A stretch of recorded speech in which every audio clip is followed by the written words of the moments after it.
contributors per statement. Well, let me listen to the Mr. Speaker, we are not opposed to that. I think 2-2 should be fine. Well. So that is the pressure of the leadership. So, yes, let me invite Professor Yensu. Yes, please, Mr. Speaker. Okay, let's hear you. Thank you, Mr. Speaker, and thank you for giving me the opportunity to comment on this issue about emergency medical services. Mr. Speaker, since I came into the Parliament maybe about a couple weeks ago, I have gone around the entire premises, and Mr. Speaker, I don't see any emergency kits or any emergency services provided for us parliamentarians. I don't see AEDs in the bathrooms or in the hallways.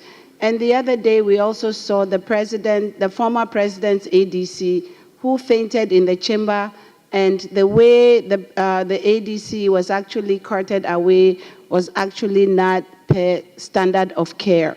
So, Mr. Speaker, as a trauma surgeon myself, I would like to propose that maybe with your indulgence, that we have a committee that might even have an emergency services team so that we can walk the premise and see how best we can help ourselves in the room. I also have an agency that we teach emergency services, which is advanced cardiac life support, which is what happens when people are having a heart attack or a stroke. We also have the stroke care. That maybe we offer some of these classes to our parliamentarians, and not only just as parliamentarians, but the staff, as well as perhaps our drivers and maybe our house helps, so that in case one of us is in trouble, at least there's someone who can perform the first aid. Proper first aid leads to decreased morbidity and mortality, and all the studies have shown that. So for me, I'm concerned that we don't have those services available, not even an AED in any of the hallways. Should any one of us in this room have an emergency situation, I think that we probably may not make it to the nearest hospital. So we really need to look at that for us in this chamber and all of us in this House of Parliament. Thank you, Mr. Speaker. Thank you very much. Yes. Is it Kede? Akwatia? Abuakwa South. Abuakwa South, yes. Thank you very much, Mr. Speaker. There's a public health issue that the nation has been dealt with for a very long time. You realize that most of the cases that result in fatality are as a result of our ill handling of some of these issues. We are all at risk, like we usually put it, as it is well dated in literature. You realize that pre-hospital or access to hospital for some of these things is very lacking. We need a very enhanced and well-coordinated public education on the performance of some of these basic healthcare provisions.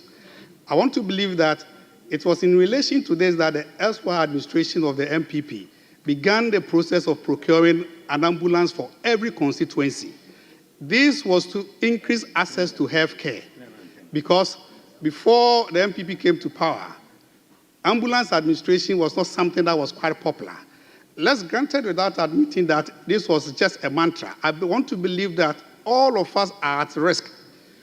If you go to my constituency now, the ambulance may not be fully functional. I want to direct to the new Minister for Health that one of the key strategies to strengthening health systems has to do with pre-emergency issues. We all watch on television what happened to the ADC of the former president. And the way even Parliament itself handled the issue, it bears ample testimony to the fact that most of us do not have the requisite knowledge on the performance of these basic things. So, Mr. Speaker, I want to associate myself with the statement made by my colleague that it is important that we make a very coordinated and comprehensive attempt at educating the public on how to handle some of these emergencies. Thank you. Thank you so much, my brother.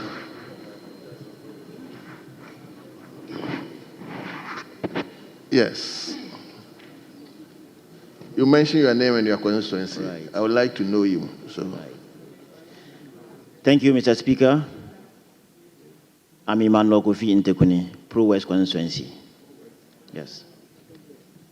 Thank you for the opportunity to collaborate the statement our colleague, Professor Bayo, made on the floor of Parliament. Indeed, pre-hospital care is a very important aspect of public care. And if serious attention is given to this aspect of healthcare, it's going to reduce mortality rate drastically. Conditions that are not supposed to result in death end up in that case because response time to emergencies is very critical. Most of the emergency cases, early recognition and early response to those emergencies will end up averting the situation. What we often see is poor management of the emergencies that we usually come across. And this is due to lack of public knowledge about minor way of handling these cases. In fact, Mr. Speaker, it will interest you to know that most of the emergency cases do not need serious medical equipment or drugs. It's just simple maneuvers that will help to bring the patient back to life. Mr. Speaker, when I came here, the first day of our orientation, I happened to chance on an emergency case. And it was epistaxis, nosebleed. One of the staff here bumped into a glass and then started having nosebleed. And I was the only health professional around. And luckily, I knew how to handle this case. And it was properly handled before the medical team in the Parliament came and then took over. So, Mr. Speaker, it's very important that the public should be educated on how to manage these things. First aid training, especially for parliamentarians, is very, very important because we also have our relatives, our kids at home. Minor cases like choking and other things can be managed by us. So I urge the leadership of the Parliament to institute something like first aid training for all the parliamentarians. I thank you very much for the opportunity. thank you very much. What is your background? Health. What is your I'm a physician assistant. physician assistant? Okay, very well. May you put off your microphone? Okay, good.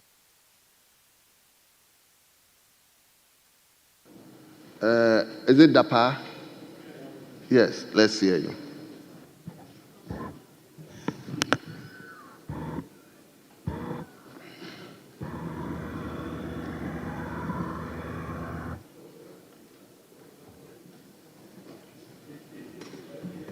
Thank you, Mr. Speaker. I want to talk about health.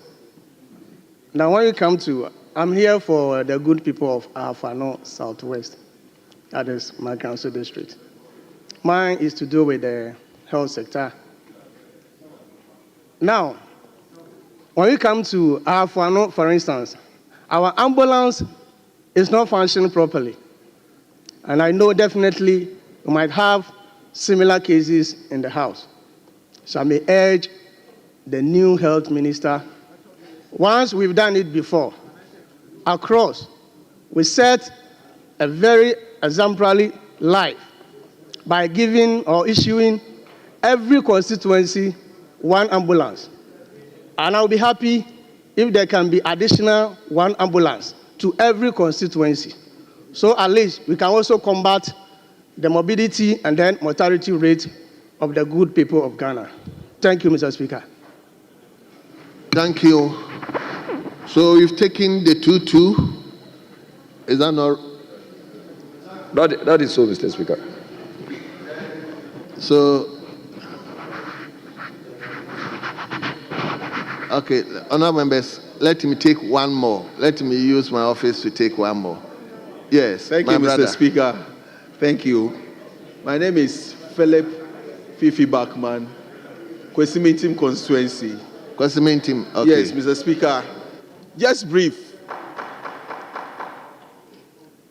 Mr. Speaker, I would want to commend the maker of the statement. He's done very well by bringing this to the attention of the House. I would want to add, Mr. Speaker, that our various educational institutions, especially the basic schools, should be made to have these as part of their curriculum, so that if we catch them young, knowing about some of these basic, pre-medical or pre-hospital, treatments, we wouldn't have issues carrying people to the hospital before they are treated. And also, our chief's compounds would have to be well-resourced. If so is done, because they are the basic point where if somebody has these minor ailments or sickness, they would want to go before they are referred to the hospitals. And lastly, about the ambulances. Yes, the good people of Kwesimintim constituency, Mr. Speaker, do not have ambulance. It is Efia Kwesimintim. And if you go to the hospital, you have one. And even the ambulances, to be able to access an ambulance, sometimes you would have to be called upon to provide for, fuel. So we will humbly pray that we take these, one, educational institutions, two, we make sure that our chiefs compounds are well-resourced, and three, we make sure that in as much as we have provided ambulances, we provide the necessary logistics for them to be able to perform effectively. Thank you, Mr. Speaker. Thank you. Then let me take the last one from Manson Kwanta. Thank you, Mr. Speaker, for the opportunity. Mr. Speaker, I want to add a few words to the statement made by my honorable friend. Mr. Speaker, the essence of pre-hospital care is to ensure timely and efficient life-saving medical assistance to humans. Mr. Speaker, if you look at the current setting of our country, you could have, let's say, one district with several towns that has just one ambulance, for instance. So if there are different emergencies happening at different locations, in my constituency, which is Manson Kwanta, we have about 70 towns with one ambulance.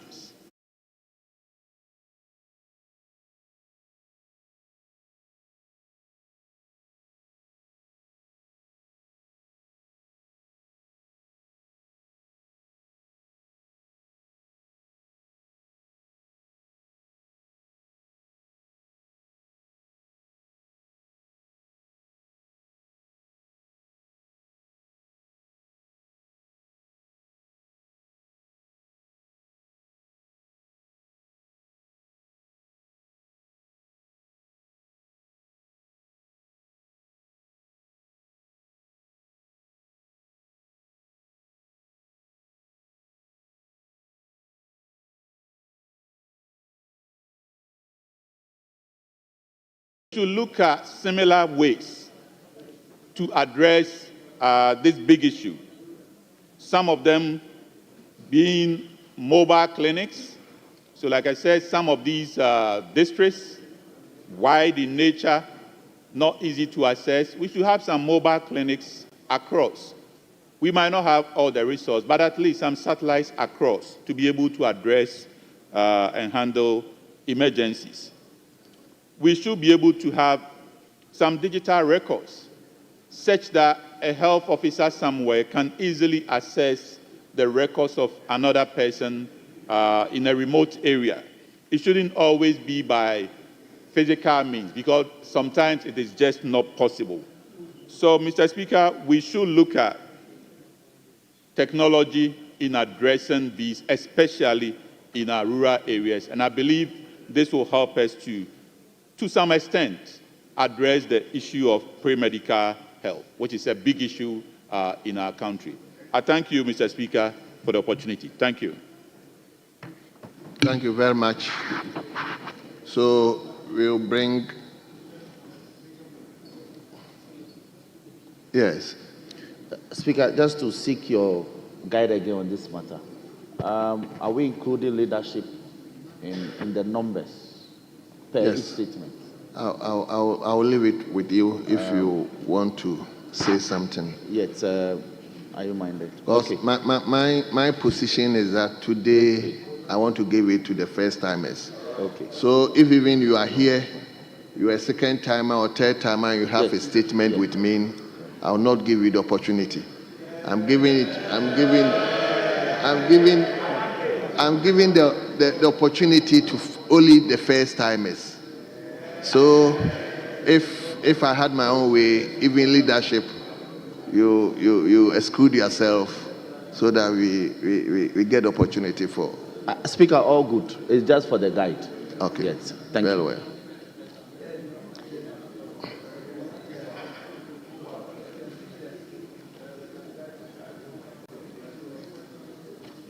Honorable Member for Weja Bawe, I want to take your statement, but when is the World Leprosy Day? Mr. Speaker, it was on the 26th, just this Sunday. Okay. Yes. So we can take it. Yes. So I'll give you the opportunity to make the second statement. Speaker, just for your guide again, but the honorable member for Wijagbo is not a member of the backbench. He's a first timer. But he's a first timer. By virtue of his position, the standing orders are very clear that even if you are a first timer and by virtue of your position of leadership, you no longer belong to. but we are guided, Mr. Speaker. Very well.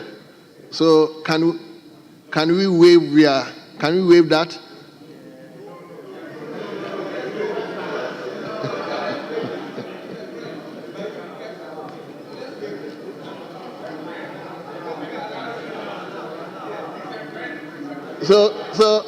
So, honorable member, you are allowed. So you can. Mr. Speaker, I thank you very much for the opportunity. Mr. Speaker, this is a statement by me on the World Leprosy Day.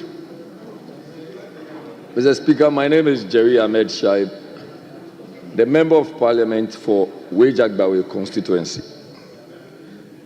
Mr. Speaker, I rise today to deliver this statement in observance of the World Leprosy Day, which fell on the 26th day of January 2025. This occasion provides an opportunity to reflect on the progress made in combating leprosy and to reaffirm our commitment to addressing the challenges that persist. Mr. Speaker, leprosy, though treatable, remains a significant health and social issue, especially for individuals living in impoverished conditions. It is not merely a medical condition, but also a neglected tropical disease, NTD, and that perpetuates cycles of poverty through its association with disability, stigma, and discrimination. Mr. Speaker, Ghana has made remarkable progress in the fight against leprosy. In 1998, we exceeded the threshold set by the World Health Assembly for eliminating leprosy as a public health concern. This achievement has been sustained despite the detection of over 200 new cases annually in recent years, an impressive reduction compared to the over 1,500 new cases recorded annually before the year 2000. Mr. Speaker, this success is commendable and reflects the tireless efforts of the Ghana Health Service and its partners. Key interventions, particularly the strengthening of the National Leprosy Control Program, have been pivotal. Furthermore, initiatives to improve the welfare of individuals affected by leprosy have included, and not limited to, expanding LEAP enrollment. More individuals have been enrolled in the Livelihood Empowerment Against Poverty LEAP program, managed by the Ministry of Gender and Social Protection.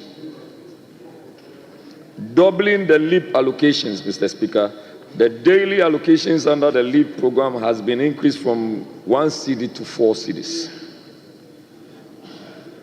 The DACF allocations. Funds from the District Assembly's Common Fund have been directed towards building and renovating leprosy facilities, as well as providing consistent nutritional support for affected individuals in settlements.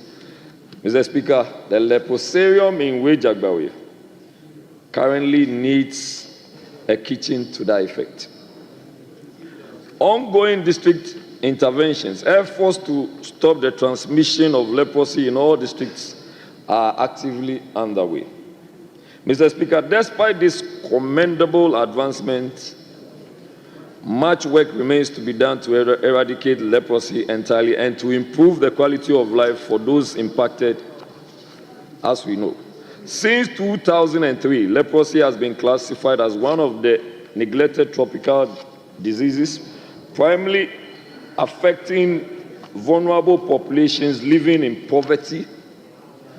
Left unaddressed, it causes severe harm, leading to social and economic marginalization, Mr. Speaker. As members of Parliament, we have a duty to champion policies and allocate resources to eradicate leprosy in Ghana. I therefore urge the government to prioritize the following actions, Mr. Speaker. Increase the LEAP allocations daily, which is now 4 cedis, which we see as insufficient given the rising cost of living. Mr. Speaker, I respectfully call on the Ministry of Gender, Children and Social Protection to review and increase the amount to provide sustainable support for individuals affected by leprosy. We also need to sustain food assistance via the DACF. Many individuals impacted by leprosy rely on consistent food support through the DACF. This initiative must continue and should go on without any form of disruption. Mr. Speaker, we also need to enhance health subsidies. The government should provide increased financial support to institutions addressing leprosy-related complications, including disability prevention and management. Mr. Speaker, we also need to expand the National Health Insurance Scheme benefits.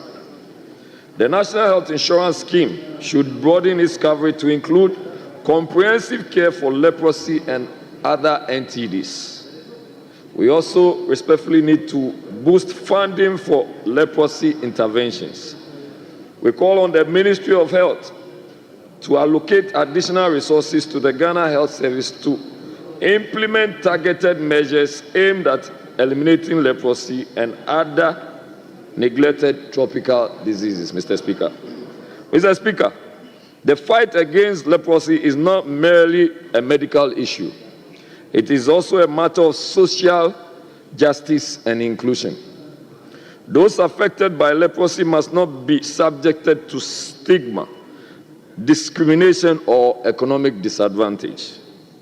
As leaders, we must advocate for policies and programs that uphold the dignity, equity, and opportunities of all Ghanaians, irrespective of their circumstances, Mr. Speaker. Mr. Speaker, I wish to commend the individuals and organizations dedicated to combating leprosy. I express my deepest appreciation to Father Andrew Neilante Campbell for his unwavering commitment to this cause. His work continues to inspire hope and serves as a powerful example of what can be achieved when we serve humanity with compassion. Mr. Speaker, I also commend the very good works and efforts of His Excellency Dr. Alhaji Mahmoud Bawumia, the former Vice President of the Republic of Ghana, who has strongly advocated for the welfare of persons affected by leprosy. Mr. Speaker, it is worth noting that in 2018, Dr. Mahmoud Bawumia launched the Zero Leprosy Ghana initiative, which aimed to eliminate leprosy in Ghana by 2030 and has consistently and constantly donated to support the Weija Leprosarium in my beloved constituency and in Ghana. Mr. Speaker, let us use this occasion to renew our commitment to building a society where no one is excluded or left behind, where no one is marginalized because of a curable condition, which is leprosy. Let us aspire to a future where leprosy is consigned to the history books and every Ghanaian enjoys access to health, dignity, and opportunity. Right Honorable Speaker, I extend my gratitude for this opportunity and make this statement. May divine blessings be upon our beloved Ghana. Thank you, Mr. Speaker. Thank you. Thank you very much. Let me first and foremost identify you. Yes. Thank you, Mr. Speaker, for this opportunity. My name is Dr. Othniel Eko-Kwenu. May you speak up, please? My name is Dr. Othniel Kwenu, and I represent the people of Ekumfi. Please speak up. I'm still not hearing you well. Thank you, Mr. Speaker. Mr. Speaker, my name is Dr. Othniel Eko-Kwenu, and I represent the people of Ekumfi. Mr. Speaker, I rise to support the statement made by the honorable member. Mr. Speaker, in my submission, I would like to dovetail a bit more into the world of people living with disability, not only for those with leprosy. Because, Mr. Speaker, for many years now, we can see the strides Ghana has made in terms of reducing people living with leprosy. However, if you juxtapose that with those living with disability, you can clearly see that the world of disability, there's a lot of work that needs to be done. But I'm particularly excited with his submission, especially on the allocations that are being made on the LEAP program, as well as the benefits that they get in terms of the amount. Considering today's cost of living, which is very high, I think the 4 cities, it may even be worth to even consider increasing it a bit more. Mr. Speaker, I think that also in terms of the District Assembly's Common Fund allocation to especially people living with disability, it may be appropriate in terms of today's Ghana and our cost of living to also increase the amount, as well as look at ways of improving access to those funds in terms of people living with disability. Mr. Speaker, before I come to a close, I want to also commend President Mahama for his initiative to make sure people living with disability enjoy free university education to make them also good citizens of Ghana. Mr. Speaker, I thank you very much for the opportunity. Thank you. Thank you very much, my brother. Yes, let me come to Abuakwa North. Is it Abuakwa North? The Speaker is Ekuapem North. Ekuapem North, I'm sorry. And Mr. Speaker, I will be glad to welcome you up the hill. So it's Ekuapem North, not Abuakwa. Then invite me specially. Mr. Speaker, we will. Right Honorable Speaker, I stand to contribute towards the statement made by the Honorable Member for Weija Gbawe, and also to further extend it beyond just leaving everything on the shoulders of government, but also inviting that of corporate bodies and well-meaning Ghanaians in the fight against eliminating leprosy. Once again, I also would like to extend it further to also situate it in the broader context on how people living with such diseases are marginalized in our society. If I take Ekwapim North, for instance, that's the only constituency with 2 special needs schools in Ghana, the school for the deaf and the school for the blind. Many a times, public places and institutions do not cater for persons living with even disability. Again, how they are also treated in public and how they are also sidelined in the decision-making process is also something worth taking a second look at.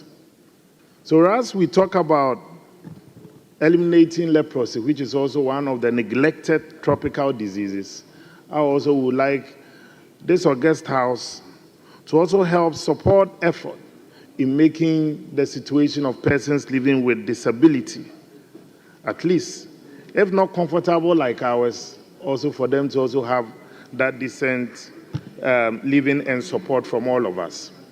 And it's on this note that I associate myself and commend the works of even Father Campbell and Dr. Baumia for the effort that they have made over the years in moving beyond the stigma and supporting persons with such neglected diseases.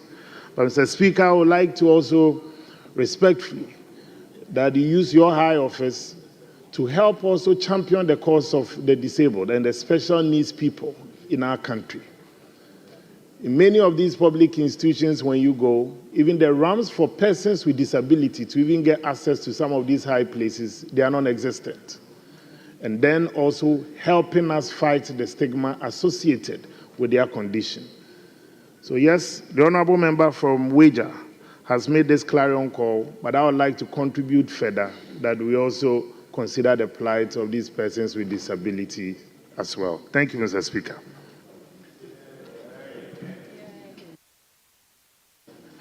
Yes, Professor Bayo, you have spoken. Let me give the opportunity to the gentleman. No. Thank you, Speaker. I'll come to you. Let me give it to.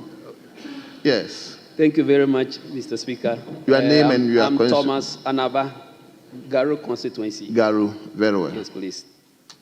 I would like to associate myself with the presenter of the paper for calling on Ghanaians and bringing to light the challenges confronting people with disability, especially the leopards. It is true that being a leopard, you have a lot of social challenges because of the stigma, and many people do not tend to associate with you simply because of the fear they have in contracting the disease. But my challenge is, why do we still keep having this neglectable disease spreading now? It is perhaps possibly because of insufficient information within communities that we have a lot of people with leprosy. So I would call for the Ghana Health Service and the Ministry of Health to intensify education in areas that we think leprosy is becoming more rampant and people are devolving it. I will also call on the government, just like they have called, to also increase the support they give to people living with disability, because in our communities, many of those who have disability depend on people like paupers begging around for every help, so that if they increase the District Assembly Common Fund, for which I know, and I have a lot of disabled people in my community, Garu, who told me they have not yet received their share of the District Assembly Common Fund because the government has not yet sent monies to the Assembly, so they are suffering because of that. Let's also ensure that the District Assembly Common Fund is sent very quickly so that they receive their monies early as possible to help buttress their inability. I'll move back to the subject that we dealt with regarding the ambulance service, because it's dear to me. dear to me because I live in a constituency that the government gave them an ambulance, but the ambulance has been broken down for almost a year. I had to buy an ambulance for the constituency. Meanwhile, we've heard of contracts being given for spare parts for ambulances packed, and we don't know where that money is, and we don't know where the spare parts are. Honorable member, please. That is why. Mr. Speaker. Honorable, hold on. That is why at the beginning of the comment, I asked all of you to read 935. And if I'll have to read again to all of us, a member may comment on the statement for a period. Hello, honorable members, please listen to me. Honorable Stephen Amwa, please. May comment on the statement for a period not exceeding 5 minutes. My focus is not on that, and the comment shall not provoke debate. Please, those areas that will degenerate into angles of debate, please, let's eschew them. So, my brother, you may continue, but desist from that angle you are championing. Thank you, Mr. Speaker, for your guidance. The importance of ambulances to Ghana is well known, and I think if we go back to July 2019, there was a report of 70 women dying in Eastern region for lack of ambulance. Perhaps thanks to those deaths, unfortunately, at least we saw reason in buying more ambulances for Ghana. And I'll pray that we are able to get more ambulances to help in the pre-hospital emergency care. Just like many of the contributors said, early treatment would save so many people from dying and getting complications, especially somebody who is bleeding from an emergency, somebody who has gotten a stroke. If you get a stroke and you are able to get to a hospital within 1 hour with a CT scan done, they are able to treat you very well, and 90% of those people will survive. If you get a heart attack and you are able to get to hospital, get basic life support and get to hospital within 1 hour, your chances of surviving is very, very high. So therefore, I would like to add to the call of my colleague that let's ensure that we get proper education to the general public. It shouldn't just be to offices. The National Ambulance Service, just like the National Fire Service is doing, go to offices, go to communities as part of their duties and train people on basic life support. That one alone can save a lot of people and a lot of lives in this country and a lot of complications. Also, we can also do what we call competition on TVs, because we see young people growing up in schools and the only clubs they join are religious clubs. There's nothing. You don't see anything regarding health. So I think that if we inculcate this thing in the youth, in the children, as they are schooling, they will learn how to do basic life support and then the rest. Also improving on the transport system and giving way for emergency vehicles to pass, because sometimes you see an emergency vehicle blowing horn and drivers don't have space to park for them to pass. So it will also call on the transport sector in the big cities like Accra, Kumasi, and Takoradi, and then the rest, for them to create a special lane for those vehicles to be able to pass in case we have enough ambulances for the country. So at this end, I'll thank Mr. Speaker very much for allowing me to contribute to the debate. Thank you very much.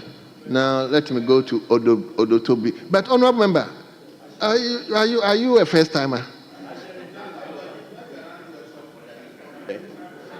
The speaker made it clear that we should all be part of the first timers. And Mr. Speaker, I have an interest in this statement. Okay, you let me finish. Thank you. Honorable members, as to whether a former leader can be classified as a backbencher, I mean, we all live to see. Yes, honorable member for Dotobli.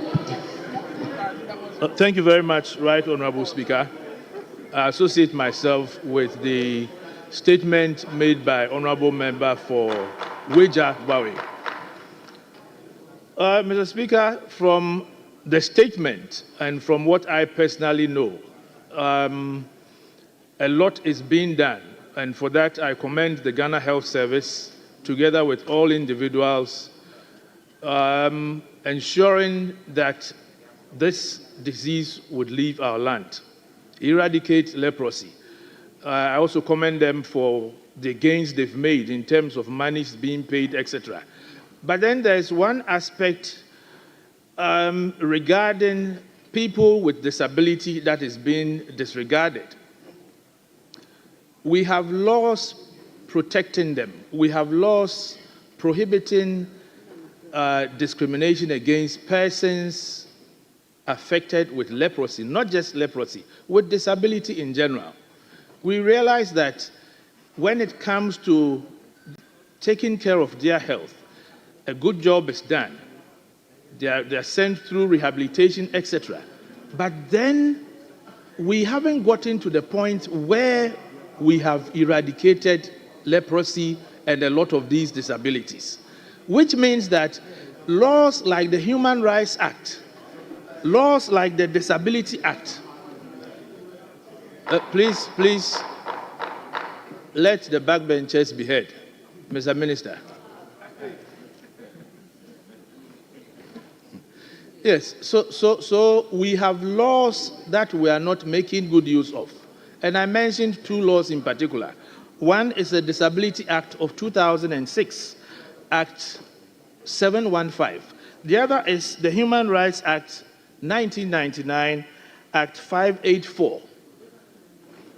At the end of the day, after rehabilitation, my question is, those with this, leprosy, for instance, they don't have the opportunity to go to school. They don't have the opportunity to enjoy other facilities as I and you would be enjoying. So I would plead with the authorities involved. The laws are already in place. We should make sure that persons with disability also enjoy all the other benefits that those of us who do not have disability enjoy. How often do we see ramps when you get to most state buildings, private buildings, other facilities? Most of the times, persons with disabilities would need assistance to open the door, to go up the ladder, or to go into the elevator. So these laws are not being properly applied. I think persons in high authority have to take note of this. My last point is on the discrimination in terms of the stigma that is attached to disabilities. We would have to do more education to let everybody know that once you have a disability, it does not mean that you are not one of us. It doesn't make you any less human than those of us here in Parliament or outside Parliament. We are not doing enough education. I think we are focusing more on the eradication, but we still have persons with disability living with us. And if we are not careful, we'll continue to have them living with us for a longer time. So let us begin to treat them with more respect, show more love to them, and apply the laws that have been made for their benefit, for their use. I'm very grateful. Thank you very much. Is it a point of... Mr. Speaker, it's a matter of concern, and I want to draw your attention to it. You saw it yourself, but you want to gloss over it. After the induction, especially the new members, they've been taken through orientation as to how to conduct themselves when they enter the chamber. We had a second timer just cross in front of the maid. Mr. Speaker, like he's cross carpet. And this is not the first and the last time. So if you don't enforce the rules, people will take it for granted that it's a normal practice in this house. Mr. Speaker, it's unacceptable. So if he has crossed carpet, he should announce it so that we'll give him a seat over here, so that we'll conduct a by-election. A second timer, you know, when they come and they are given ministerial position, they spend all their time at the ministry. They don't learn the rudiment of parliament. This is not the embarrassment they are causing everybody here. And Mr. Speaker, you saw it, and you were not happy with it. So let's begin apply sanctions.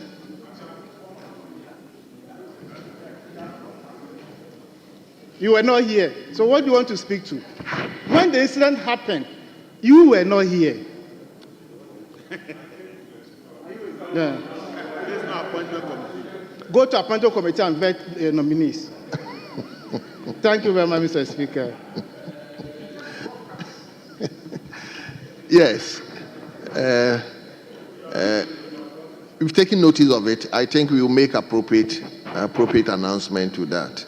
Yesterday, I personally observed one, and I think we need to look at it. Once the maze is there, there's no way you can cross. Is it the bar? Clark? Is that you call the place a bar? Yes. Yes. So let me listen to you, my brother. Speaker, I thank you. Speaker, I thank you for the uncommon opportunity Afajatu South.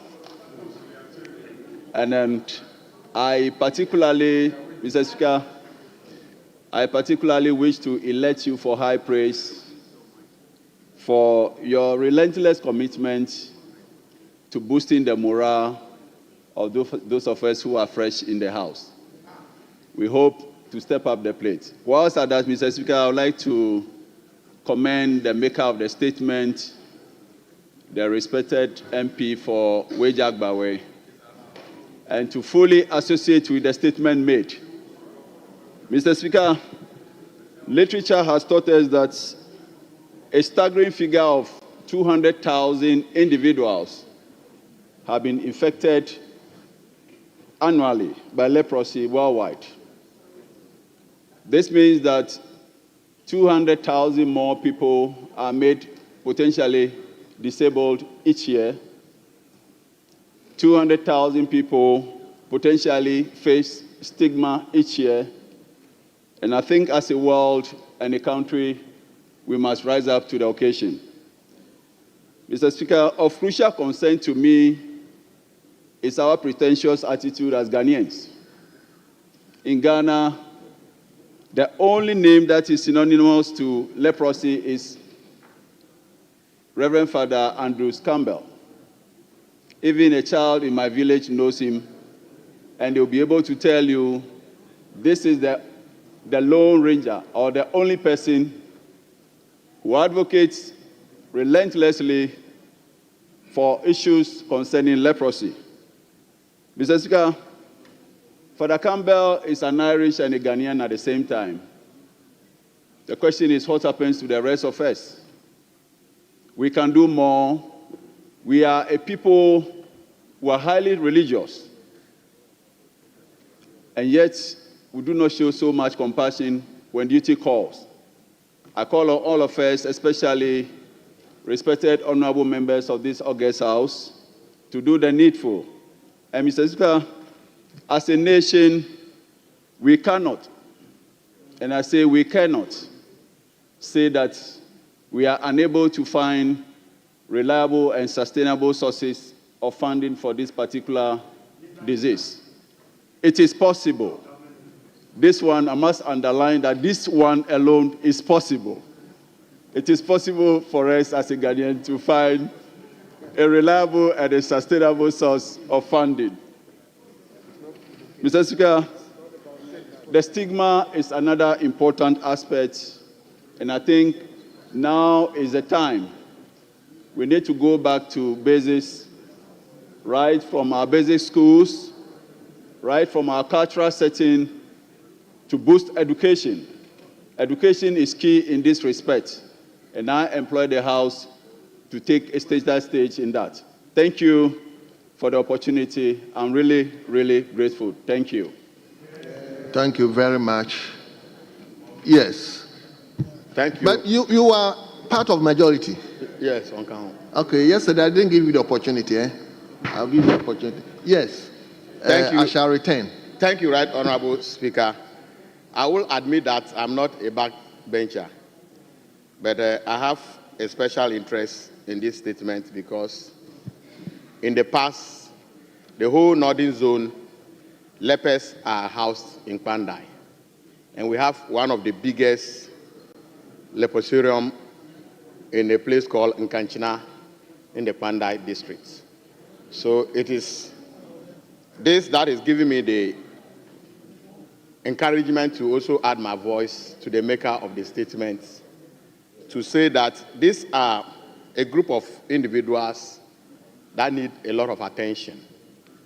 And I'll urge the House and Ghana as a whole to acknowledge the role Father Campbell is playing in assisting these lepers. If you go to Nkanchina, I would say they have one of the biggest shelter properly built by Father Campbell and his group. And they come to their aid almost every time.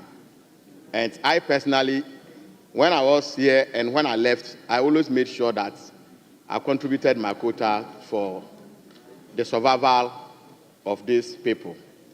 Mr. Speaker, we all know lepers. Even in the Bible, they were discriminated against. And how much more we, those who are not religious like those days. That kind of attitude is causing a lot of pain when you visit the lepers. And sometimes, like the maker of the statements rightly said, they are part of the people that we support with this leap. And how much is it, Mr. Speaker? 4 Ghana cedis. For an adult, a grown-up adult, 4 Ghana cedis is woefully inadequate.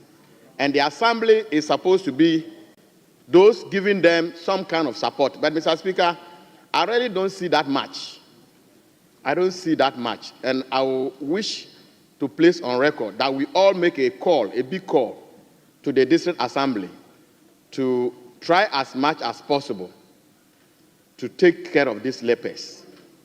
Else, sometimes when you visit them, their cry is just too much. And like the maker of the statement also rightly said, the health insurance scheme, they should try as much as possible to extend whatever assistance they can when these people are ill, so that they can easily access the various hospitals that are available, free of charge, because they cannot do anything for themselves.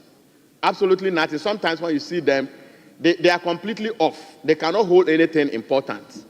So individuals like this, if government don't come to their aid, it will be very difficult for them to survive. On this note, the maker of the statement, let me thank you once again, and thank Mr. Speaker also for the opportunity to add my voice to this statement. I'm most grateful. Thank you very much. Honorable members, I think the invitation is to all of us. We are all invited to champion the cause of disabilities in general. It is very important, the unfortunate ones among us. Let's show love towards them. I think in this particular circumstance, let me mention one of us, Honorable Crementa Park, who has taken it upon himself to champion disability cause. So let's help him, and let's help all other members we come across who are disabled. I think we will have our blessings from that. Thank you, Honorable Member for Weja Bawi. So, Leader of the House,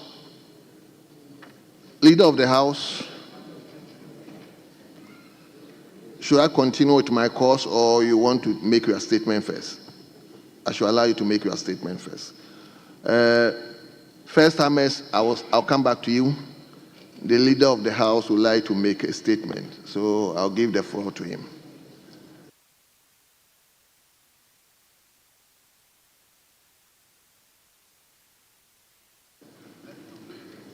Thank you very much, Right Honorable Speaker. Honorable colleague members of Parliament, since assuming office a week ago, my immediate attention has been on how to contribute towards the efforts of my predecessors and our Right Honorable Speaker, Sumana Alban Kingsford Bagbin, to strengthen the institution of Parliament by addressing the anxieties and concerns of members of Parliament when they fail to be re-elected or voluntarily decide not to run for office again. An institution is as strong as the individuals who populate that institution. Parliamentarians who know they are well catered for when they retire will be difficult to bribe and improperly influence. They can devote their attention to work and put up their best for their constituents and country. They will make Ghana great again. They can more adequately resist pressure from lobbyists and certain interest groups. So on the basis of that, I am proposing to this House for us to design a pension scheme that will cater to the needs of parliamentarians when they decide not to run for office again, or they run but they lose their elections and they are no longer here in this House. Mr. Speaker, it is a noble thing to decide to serve your constituency in this House, and sometimes people serve for a very long time, and in my instance, I was here since 20 years ago. I know of colleagues in this House who have been here for the past 24 years, and yet those people leave this House without an adequate pension arrangements to cater for their needs so that they can live in dignity when they leave this House. There's a perception that we are all very rich and we are well-to-do. But many of you in this chamber know that that is far from reality. There are many of us who are not that well-to-do and haven't prepared very well before coming to this House and have had a difficulty throughout their stay in this House maintaining their constituencies and themselves. And yet, we don't have a pension scheme that caters for MPs when they leave this House.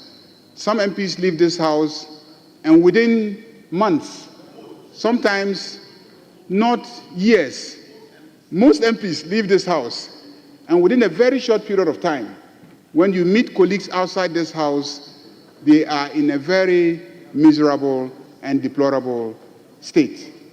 And sometimes, whilst here, out of our meager resources, we will have to be extending support to our colleagues who unfortunately couldn't make it to return to this House.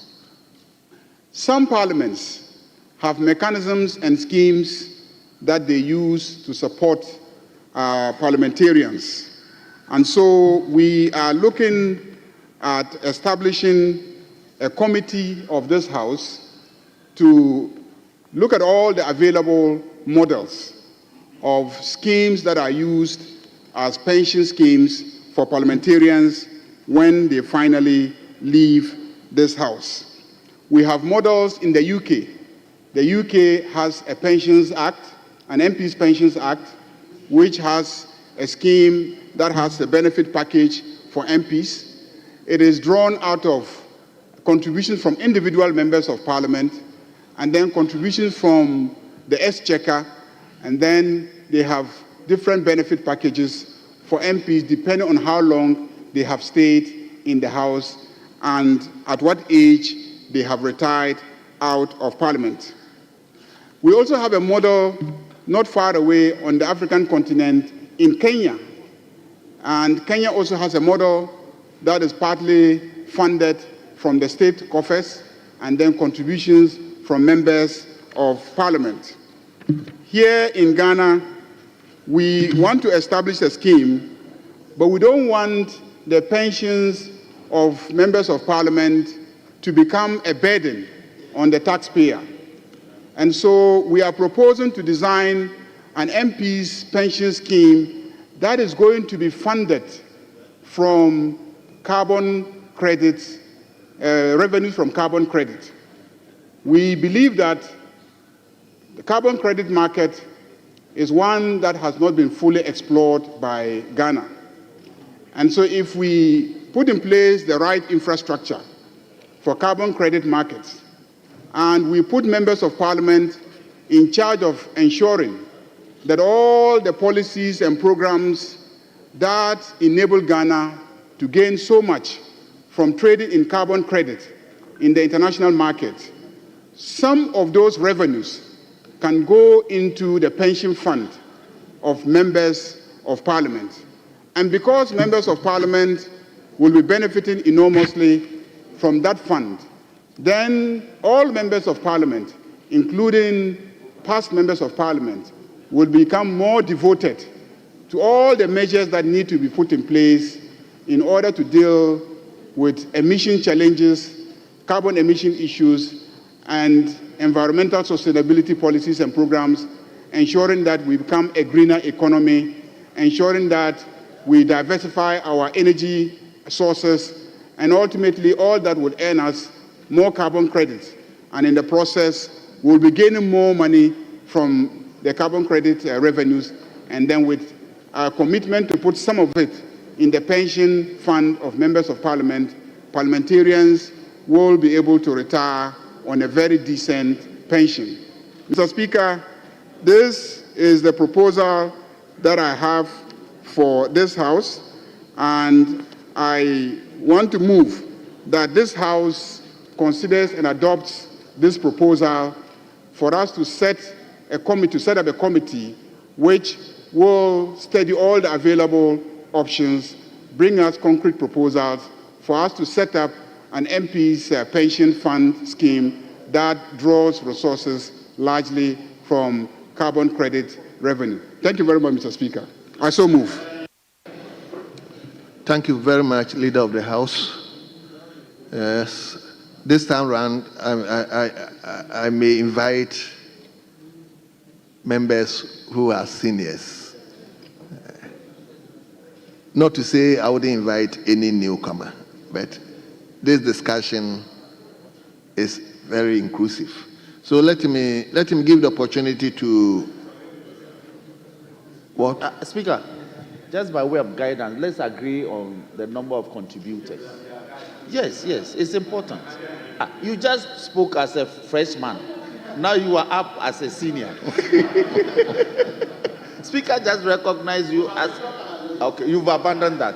Okay. So, Speaker, because it's such a major policy statement, let me pray that we do 3-3. 3-3, yes. It's a major. Well. 3-3, then I'll give the final to the leadership. So, Honorable Patrick Boama, let's start with you. Thank you very much, Mr. Speaker, for the opportunity to make some comments on the statement ably made by the Leader of Government Business and the Majority Leader. Mr. Speaker, it's a good call from the Leader of the House for members to continue to discuss issues about their pensions. Mr. Speaker, in his statement, he rightly attributed the fact that the public out there believe that members of parliament are rich. Yes, they have a right to believe so, because of the way we also carry ourselves out there. Secondly, Mr. Speaker, it's also primarily because of the way our parties also organize our parliamentary primaries, the kind of resources we are able to marshal and mobilize to go and win primaries, the distribution of items, also gives credence to the fact that we are a rich class. Mr. Speaker, we also need to watch that. Mr. Speaker, the public doesn't even know that the car loans we take are deducted from us, our salaries, and our source, and that we make the right contributions towards the cars that we drive, and that the Member of Parliament pays his or her driver, and it comes from the same salary, unlike other Article 71 office holders who enjoy all those benefits, Mr. Speaker. Mr. Speaker, the public also don't know that some MPs, right from day one, mortgage their salaries or their earnings, take facilities to undertake some of the projects or developments within the constituency. It is clear and must be known. Mr. Speaker, the leader has proposed a scheme based on the UK Pensions Act or scheme for members of parliament, and also he's thinking on the lines of the Kenyan model. He's also proposing that we look at carbon emissions or carbon credit to fund ours. It's a matter of policy for the government to decide whether the government is going to support this policy, because to trade your carbon is a matter of the executive taking that decision. We as a House cannot on our own take that decision. It has to be a proposal from the leader of government business, who is not a minister of state, and I recommend that the President Mahama makes him a minister of state. He has done 40-something, so adding Honorable Ayariga as a minister to carry that weight to present a proposal on behalf of members of parliament to his cabinet to enable us have that backing of the executive to be able to trade in carbons to fund our pensions. Mr. Speaker, you know, former colleagues will come to you and ask for, I don't want to mention the amount, 200 cedis to buy their medication. You'll be surprised. And it's a very important call. We've been talking about these issues, but the action ought to commence now. And I'll commend the leader for making this very important statement, his maiden one and a weighty one as such. And I wish him the very best in the roadmap. Thank you. Thank you very much. Yes. Let him give it to Honorable Samson. Thank you very much. This time I haven't heard the voice. Thank you very much, Mr. Speaker, for the opportunity to contribute to what the majority leader has put forward. And I want to, first of all, commend him highly. I can see that he's ready to work. Because for him to come out with this laudable proposal, I only pray that he has started very well. God will be with him to continue so that he will take care of the condition of honorable members. Mr. Speaker, if you look at the Article 71 groups, the judicial people, when they go on retirement from the High Court, Appeal Court, to the Supreme Court, they all go on retirement on their salaries. As soon as a High Court judge is appointed, the state hired a driver for him, provide him with fuel, and so on and so forth. But same cannot be said for members of parliament. You are elected as member of parliament, and you have to employ your own driver, pay him or her from your meager salary that is given to you. When you go on retirement, you are at the mercy of God. How you survive, nobody cares. Mr. Speaker, so I think that this is very, very important, and it is timely that we look at this thing critically. And I'm sure former MPs who are here, from time to time, our former colleagues come to this parliament, and you see their situations, their conditions, very horrible. Some of them even manage to buy their daily drugs. It's a problem. So, Mr. Speaker, even though we opted to come and serve, now it's becoming like a sin to offer yourself to serve as a member of parliament. Look, the whole of last 8 parliaments, our salaries were never increased. Our salaries were never increased. We have to live on the previous parliament salaries. And I'm sure non-parliament too is going to continue. As we are here now, we don't know how much we are going to earn in the form of salaries.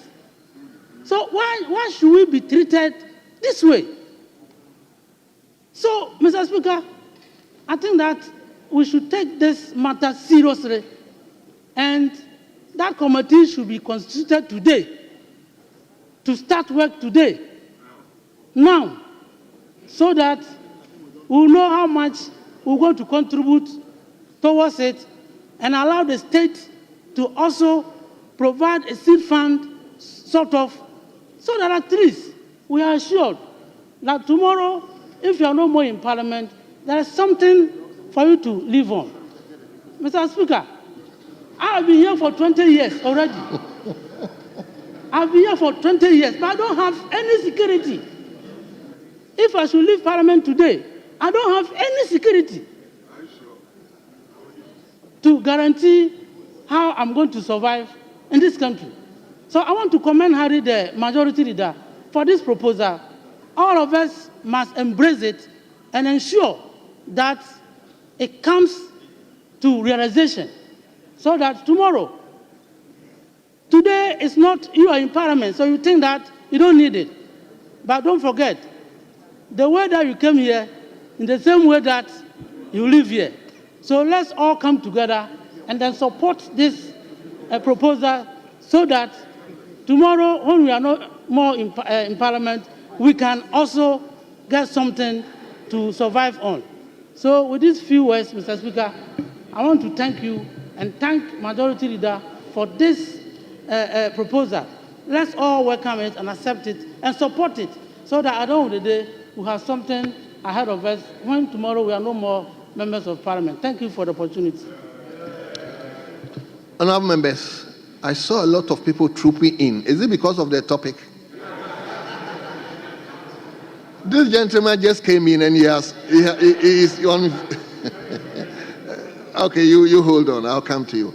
But please, let's be guided. We are an arm of government. Let's fight for our own. It is better than to try to insinuate to other areas. Let's please focus on our path. Let's focus on our path and probably fight for our own. Yes, I'll come to you. Let's give to Honorable Kwaku. Well, thank you, Mr. Speaker. I think what the majority leader put across isn't a proposition anybody would want to oppose. And when I listen to members who have spoken to his statement, we all agree that some form of pension scheme would be good for members of Parliament. When the majority leader spoke, he did make reference to a committee that would look at various options to operationalize this important idea. And then he also did mention carbon credit. I would suggest, Mr. Speaker, that we leave the financing of this scheme to the committee so that they can explore all possible sources for financing such a scheme. It would definitely involve, as Honorable Yabuama indicated, engagement with the executive. So it is just to point out that whilst it's a good idea, we must not tie it with any particular way of financing. We must leave it open, not include it in the committee's terms of reference, any reference to carbon credit, so that when a committee sits with the executive, they will be able to give us a way of financing it that is fair and that is consistent across the public sector.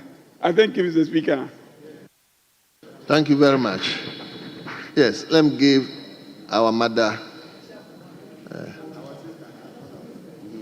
Yeah, Honorable Ladi. Mr. Speaker, thank you, but I could be called our sister. Mr. Speaker, thank you for the opportunity to contribute to the statement ably made by my brother and then the leader of government business. Mr. Speaker, it is a very important and laudable statement he has made. And just as earlier commenters might have said, when you sit here, you actually do not see the situation as long as you continue to be an MP. It is when you meet some of our colleagues that reality will dawn on you. Some have actually died out of poverty. Some have had certain issues that are such that they cannot even come back to this house to complain. And one of my colleagues across the aisle said it. Some of these issues are created by ourselves. Because when you live a certain lifestyle, you try as much as you can to support those that are outside. Sometimes you go a borrowing to support them. Some of them believe that you take so much money or you get so much money. Mr. Speaker, take it or leave it. It is believed that we have money to the extent that, after all, we are supposed to do whatsoever is needed by our constituents and, for that matter, other persons within society. But it's most unfortunate. Our businesses, some of us, our businesses die naturally when we become MPs. Because once you put someone there to take care of your business while you are here, the person has found a gold mine. Excuse me. The person would have found a gold mine, thinks that after all you have the money, you can get it. Oh, let me go on. By the time this woman or this MP comes back, I should have put up a house, I should have a car, and I should have all the basic necessities that I think are needed, which is very bad. Mr. Speaker, I want us to note that even some constituents believe that we are giving money to go into elections. I can assure you, people will make these statements and you will be shocked. Whether primaries or general elections, we must make sure that we let this go out there that nobody gives another person money to go campaigning, whether primaries or general elections. And also, one big problem, our vehicles, the V8s that we have, people believe that we are giving for free. If you go to Parliament, you will get a V8. They do not know that our salaries are being used. As for fuel, oh, that one, when you go to any fuel station, you will just go and fill your tank and begin going. So what is your problem? We have coupons and we have even the power to go and say we should be giving fuel. Mr. Speaker, please, we shouldn't let this rest. We shouldn't let it be go to sleep on the shelves again. Just as my colleague has suggested, let us have, I would suggest that we should have a 7-member committee to look into this matter, make its recommendations, and ensure that we take it up. We cannot we shouldn't limit the sources of funding or where monies will be coming from. They should look at it broadly. Wherever monies will come from, we should be supported. So that at the end of the day, MPs will not leave this house after 12, 16, 20, 24, 28, 32 years, and then they go a-begging. So, Mr. Speaker, once there will be many others who will be coming up, I will suggest that we look at this issue critically and take it up. However, the issue of our salaries should be looked at so that we will know what we are taking. If you are taking 20 Ghana cedis at the end of the month, you know what you are going to spend that 20 Ghana cedis on. But you cannot be living on foreign aid, and good luck. sometimes you go a begging, which is not the best. Thank you, Mr. Speaker, for the opportunity to contribute to this statement. Thank you very much. Let me come to Kojo Oponkroma. Thank you, Mr. Speaker. Mr. Speaker, I want to commend the leader of government business for the statement and the request that a committee be set up to look into this matter of pensions for members of parliament. The leader is showing that apart from a lot of litigation on the standing orders that he will be doing, he will also have a lot of interest in welfare. Leader, may you live long. Mr. Speaker, I think what we need to do is to allow the committee to go and consider the options. And as was mentioned by the Honorable Kweku Kwatin, refrain from tying the committee's hands in any way. Particularly also because the truth is that when it comes to matters of facilities or welfare of any of the arms of government, sometimes it's very easily misinterpreted. So I think we should allow the committee to go and do its work and come up with recommendations.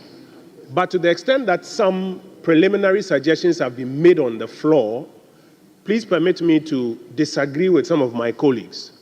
This is an arm of government. Our conversation should not be about some other arm of government underwriting or supporting what this arm of government seeks to do. In fact, I dare say that our conversation should be that the matters under Article 71(1), when it comes to determining the conditions of service of a member of parliament, should rather be expedited so that there's clarity on what your compensation is as a member of parliament early enough. And out of that, you take responsibility for your own pension arrangements.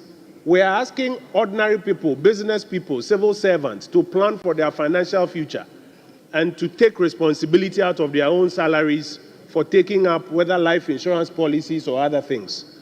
So instead of worrying about which arm of government is coming to or should be invited to come and provide seed money or underwrite or support us, I think, let's leave it to the committee to go and do their work. But specifically because some of these suggestions have come up, I think we should be focused rather on urging the leader of government business and the government to inform the president to deal with Article 71(1) expeditiously, so that it's not at the end of your term as a member of parliament that your salary is determined and then made as a lump sum paid for you. How are you going to pay your premiums for your pension? Rather have it done expeditiously. Then you as MP, you know clearly that your salary is 4,000 or 5,000 cedis. And if you are underwriting a pension scheme and you are paying your premium for it, you know how much you are deducting and paying. So, Mr. Speaker, I think it's a good request by the leader, but I think we should let the committee go and do its work. And I think that we should focus as a House, as members of Parliament, on getting our conditions of service right. And out of that, we pay our premiums and get our pension. Thank you, Mr. Speaker. Honourable members, once I see Honourable Collins Dowda, I'm duty bound to call him. Is it 8th or 9th offer? You have the floor. Thank you very Thank you very much, Mr. Speaker. Mr. Speaker, I rise to lend my support to the statement ably made by the majority leader. Mr. Speaker, the statement is proposing the setting up or establishment of a pension scheme for members of parliament. And when I listened to him, he said those about 65 years. Therefore, I cannot but support this important statement. Indeed, the statements that have been made are all very, very good. But let's not belabor it. It is too good to attract protracted debate. The maker of the statement says that a committee should be set up to look into the nitty-gritties of it. And then a report will be generated for the whole House to take a look at it. Mr. Speaker, I wish I had made a member of the committee. Mr. Speaker, I make this request because I have been in this parliament before, I'm still here, and I have the experience of being a member of parliament. I've been out of parliament. I have the experience of being out of parliament. Mr. Speaker, if we are out of parliament, the baggage that you carry when you are a member of parliament, if you are not lucky, outside parliament, you say carry that baggage. There are constituents who get so attached to you that they will never let you go. They will come with their school fees. When their relatives die, they will come to you to buy coffins, to bury their relations for you. So, if this pension scheme is established, it will cushion any member of parliament who exits. And so for me, I would plead with Mr. Speaker to bring this debate to a close and get the committee established with me as a member of the committee, so I can guide very well the experiences of a member of parliament and as a non-member of parliament. Mr. Speaker, I thank you very much, and I urge you humbly to allow the committee to be established. Thank you very much.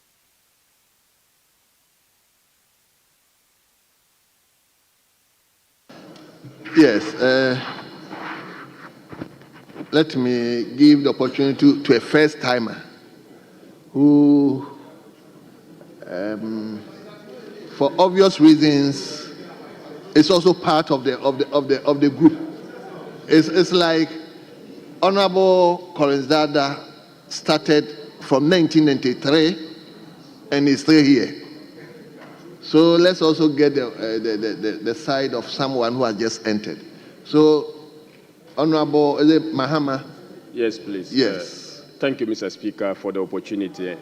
And let me also commend the Leader of the House, the Honorable Mahama Ayerga, for that insight. Starting on that note means that there is hope for those of us who have just joined. Will be cared for, will be looked out for, and then our welfare would be actually be considered by the House moving forward. Mr. Speaker, the issue about pension for members of parliament couldn't have come better for me. And as a newcomer, I've started feeling that life is not going to be easy if I'm not able to have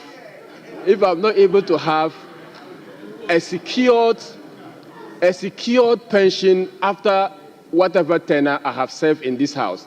And the leader bringing this up means that we need to take it seriously, except to say that, associating with the point made by Honorable Koku Kwaten, that we should leave it open and a committee can be set for the purpose of determining the financing without prejudice to Order 262 of our standing orders, which provides for ad hoc committees.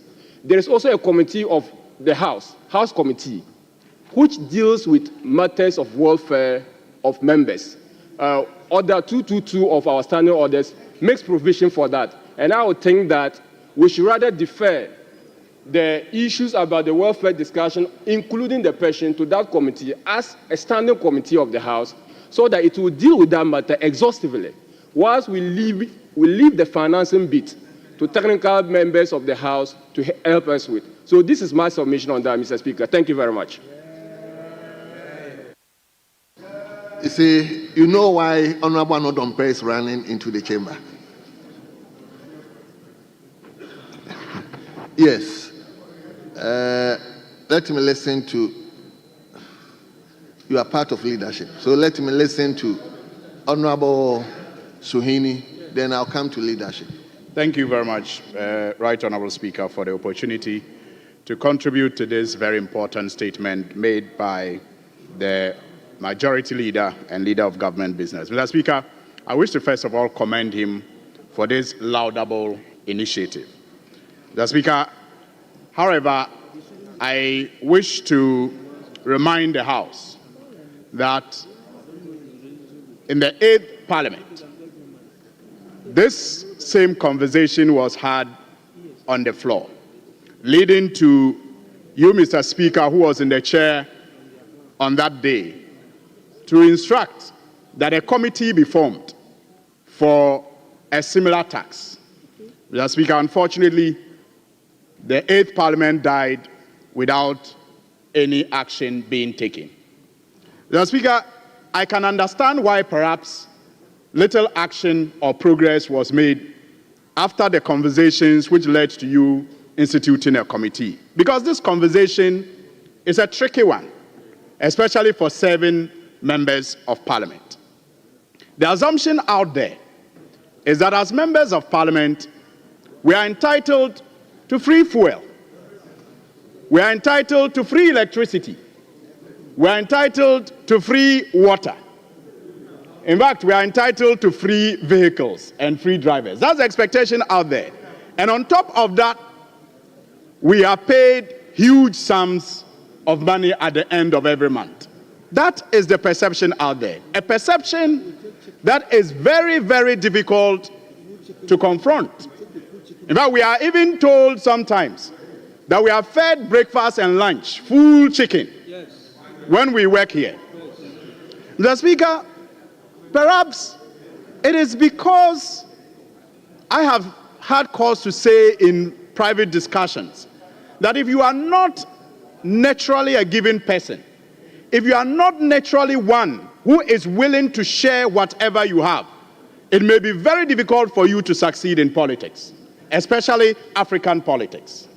And so it becomes difficult for people to understand that the MP's desire to share the little that they have doesn't mean that they don't have. It does not sometimes illustrate their desire to make sacrifices. It rather points to a non-existent abundance. Because naturally, people will want to keep what they have for themselves and their families.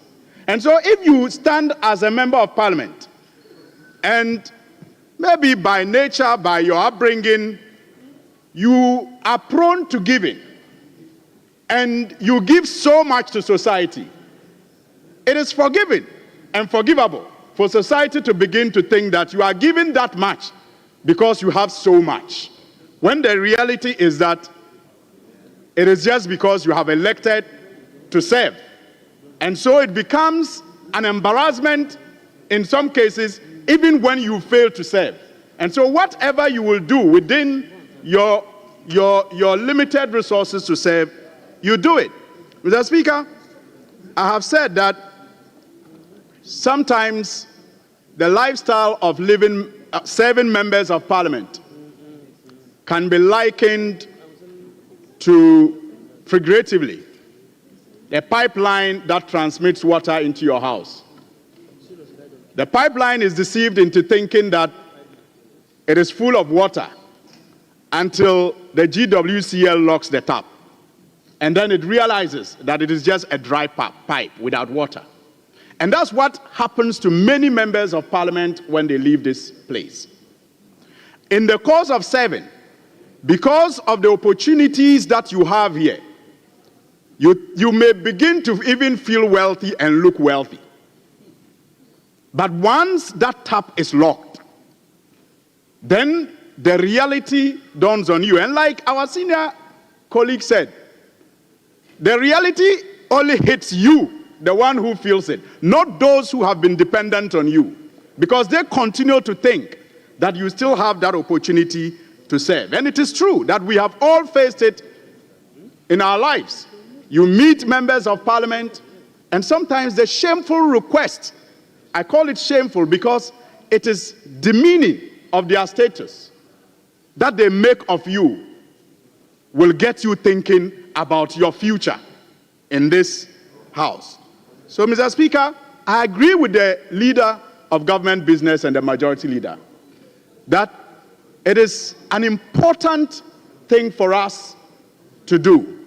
And I hope that this time around, the committee will perform better than the one that was set up during the 8th committee. I'm confident that the leader of government business will lead this and champion it and ensure that it is done. Contingent, especially on the years of service that one may have, done in this house, contingent on age at which this pension can be accessed, and also contingent on, different sources of funding, including the contributions of members. Mr. Speaker, on this note, I agree with our senior colleague, Honorable Collins Dauda, that enough of the talking. Let's set the committee to begin work. I thank you. Thank you very much. Honorable members, let me come to leadership. Honorable Attorney General wants to say something or no report, Secretary. NP. No report, Secretary. Yes, Honorable Minority Whip, I guess you were a member of the defunct committee. Speaker, did you say defunct? The former committee? Yes, I was. I served together with the new road minister. I served with him. Speaker, thank you for recognizing me, and I wish to comment briefly on the statement made by our respected leader of the House. First of all, it will not be out of place for me to join colleagues to commend the leader for showing the way, except to say that we started this conversation in the previous parliament. Respect to you, leader. The conversation, we had it, myself and the former whip, is something we've been talking for a very long time with the blessings of the Right Honourable Speaker. To the extent that Parliament had to finance a trip outside the jurisdiction for us to learn of best practices. I think Kenya and Uganda. So we came back with some absolute feedback in terms of what we can do, especially to contextualize the concept because of the unique happenings we have in our country. And I'm proud to say that the report is ready. There's a lot in that report. Probably we will have to give the majority leader a copy of that report so that he can apprise himself. I want to humbly suggest that it's a shame we are having this conversation at this time. We are, from all the parliament we've had, and if you look into the Hansard, you see that this is not the first time we are having such conversation. The question has always been, how do we break the inertia to be able to make do of the intention? The intent has always been good. And we've always followed through to it. We've spoken to it a lot. We've lamented enough of the problems. Speaker, I won't go far. Just here, Burkina Faso. I was privileged to have met a number of legislators from that country. And I was amazed at how comprehensive they've been able to put these things together. So oftentimes we have prided ourselves first to sign a number of international treaties, first to sign a number of democratic endeavors. But these things have eluded us for far too long. And I can only commend the majority leader who, for the fleeting period we've had working relationship, he's shown some good class. Except that the chief whip is not. We are hoping that the other matters that they have to attend to, I'm hoping he will make good use of it. And we can feel the impact of my good friend, the chief whip. So this is a very, very important matter. Again, we don't need to reinvent the wheel. Speaker, Kenya, UK, Uganda, the experience is there. We don't need to reinvent the wheel. Again, at Uganda, we were amazed. Speaker, they passed the first legislation, they practiced it, they amended it to incorporate differences. And now Uganda have a whole secretariat dedicated for members of parliament pension scheme. And when we heard them as they made presentation to us, the volume of premium that they've been paying over the years, it will beat your imagination. It will beat your imagination. It's not too late for us to start the process. And more often than not, when these matters come up and we speak to it, we become a punching bag of the public. No. There are other professions in this country who have pension schemes. So what we are doing is not anything untoward. The teachers have their pension scheme, or the doctors, other professions who have their pension scheme. Members of parliament is long overdue. We have to come together and give meaning to this good interment and turn it to a reality. Enough of the lamentations. Yes.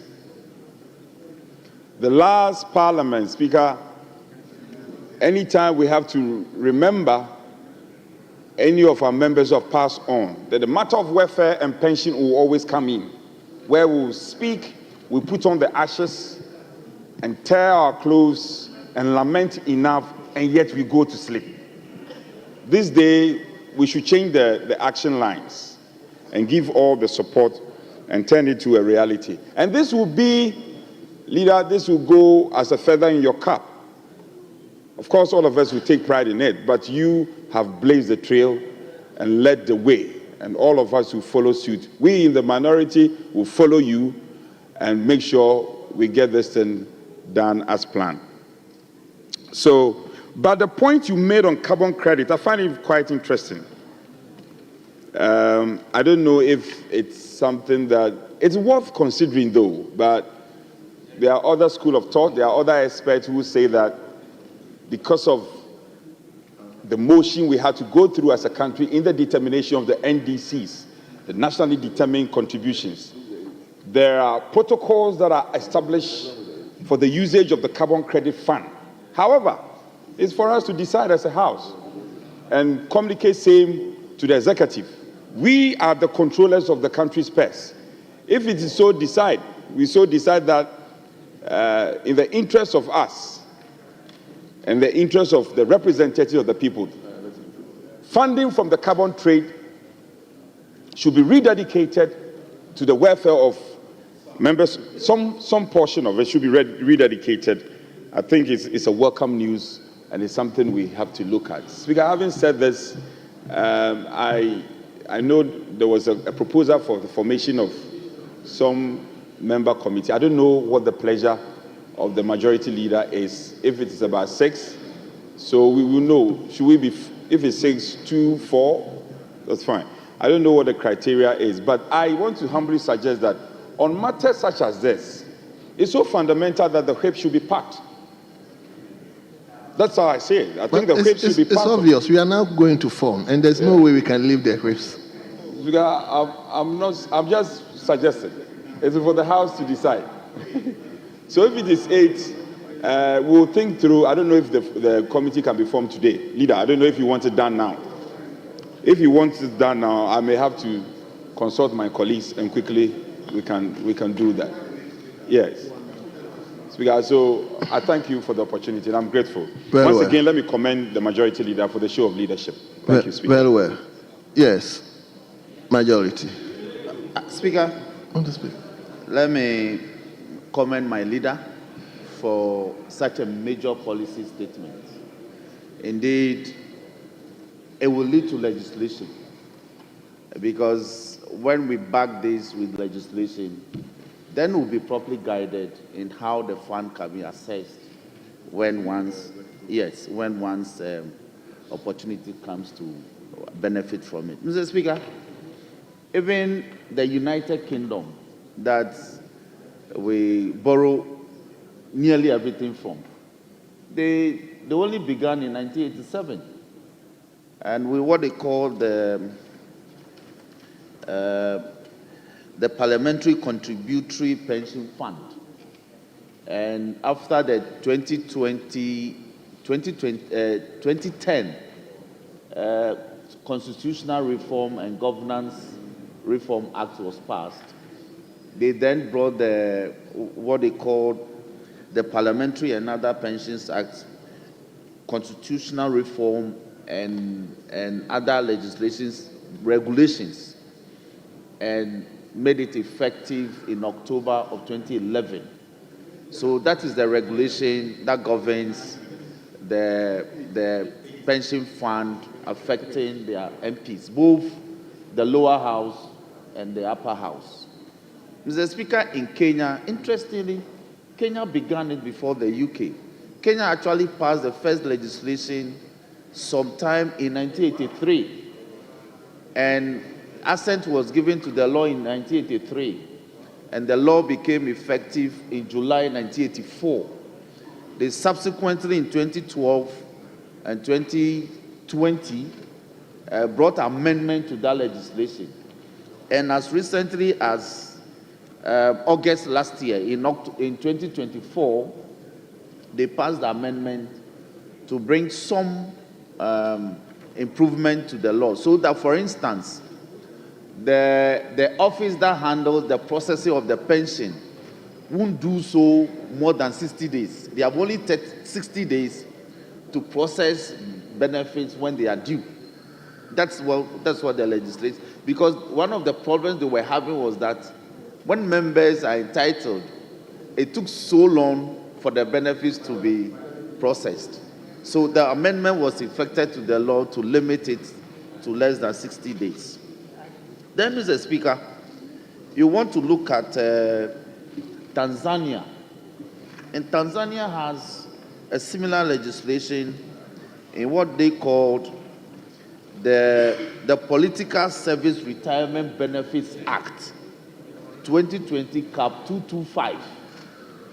That legislation also mandates the Tanzanian government to pay benefits to MPs especially, and other political office holders when they serve a minimum term of 6 years in office. Mr. Speaker, I scan other countries, and Canada also has a similar legislation. Mr. Speaker, under the Canadian regime, they are what they call MPs Retiring Allowance Act 1985. And under that legislation, any MP who served in the Canadian Parliament for 6 years or more is entitled to benefit from that fund. And what the law also does in Canada is that you can actually take an early benefit under the fund, especially when you are 55 years or more, and you have served 6 years or more in the Canadian Parliament. So these are pieces of legislations that can guide the committee that will be mandated to handle this matter and bring the report. Mr. Speaker, so with these words, I'm empowered by my leader to propose the following names to constitute the committee. The Honorable Collins Dauda, of course, will be a member. Yes. The Honorable Samson Ahi will also be a member. Then we are including 2 first-timers from our side, also gender balance. So the Honorable Ataisa, the member for Sanarigu, will also be a member. Then our sister, the Honorable Millicent Yabua Amankwa, will also be a member. Then the Honorable Suhini will also be a member. Then from our side, from the minority side, will be constituted by, of course, the Chief Whip, the Honorable Stephen Amwa, as well as Dr. Kabiru, my brother. So what's the membership?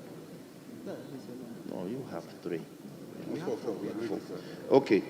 Then also Honorable Frimpong Ado Frimpong will also be a member. So, Mr. Speaker, if we have your blessing, these are the proposed members of the committee, and because we are also to not leave out our former MPs, we are considering maybe appointing a former member of parliament to serve as a consultant in some way, so that the views and interests of members who have, who agree, yes, Honorable Koto, two former members. We'll review. Okay. So, Mr. Speaker, once we agree on how many former MPs will include, will advise the name, so that this committee will be properly constituted to immediately move to deal with that matter. Mr. Speaker, with these words, I thank you for the opportunity, and once again, Leader, thank you for bringing this matter to the House. Honourable members, I think we will have to thank the Leader of the House to revisit this particular issue. Like Honorable Suhini said, last year, or the 8th Parliament, within one meeting, we paid tribute of, I think, 8 or 9 to our former members. 9 members of our former members of this House, we paid tribute to them just within one meeting. And that actually signaled us to look into our work. Because at times, you listen to how they all pass away. Some of them are just basic things that they couldn't afford. And that is why we decided to look into our own welfare and how best we can at least satisfy ourselves when we retire from this chamber. So, Leader, let me thank you personally for revisiting this particular issue. And I think the previous report is there. They can just revisit it and add it to your committee and probably see how best we can quickly address this issue. I don't know the committee if we have to give them timelines. Speaker, we want to give them an initial time frame of 60 days. 60 days. And we'll advise. No, there's an existing report. So we'll advise them with their terms of reference. 6 weeks. And we also, 6 weeks. Okay, 6 weeks. 6 weeks. 45 days. 45 days. Then we are also proposing that the Honorable Collins Dauda be the chair. Be the chairperson of the committee. Yes. So 45 days. Thank you very much. Thank you very much. Yes. Speaker, so, yes. Honorable Collins Dauda's committee, we are expecting a report within 90 days. Honorable Collins Dauda's committee. Yes, it will be called the Collins Dauda Committee. Yes. Thank you very much, Mr. Speaker. Mr. Speaker, I seek your indulgence to draw attention to a creeping development that I've noticed in the last 2 days. And if we don't address it, it may fester. My leader is one person that I've admired here. He's always been apt with his dressing, but over the last 2 days, I have seen he's not been properly dressed. Yesterday, he addressed this house dressed the way I am without a necktie on it, and today he's appeared the same way. I took a lot of cue from the way he dresses in this house. There are new members of the House who may follow suit. So I just thought I should draw your attention to that so that you can put it right. Thank you, Mr. Speaker.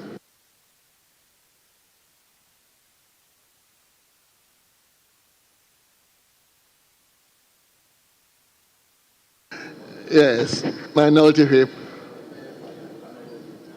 Speaker, I thought I had a friend in my honorable member. In fact, we are related so well. This surprise is indeed surprising. However, Speaker, I will encourage my colleague to up his sense of fashion.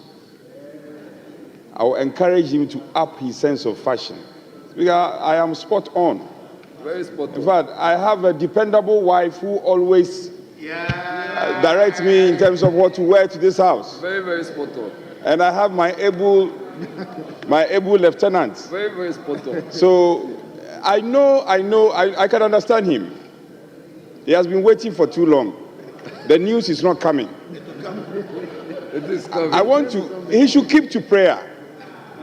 He should be praying and be fasting. The news will come. And Speaker, he should take a cue from the Honorable Ahmed. When the Honorable Ahmed name had not been mentioned, he kept to prayer and fasting. And we helped you.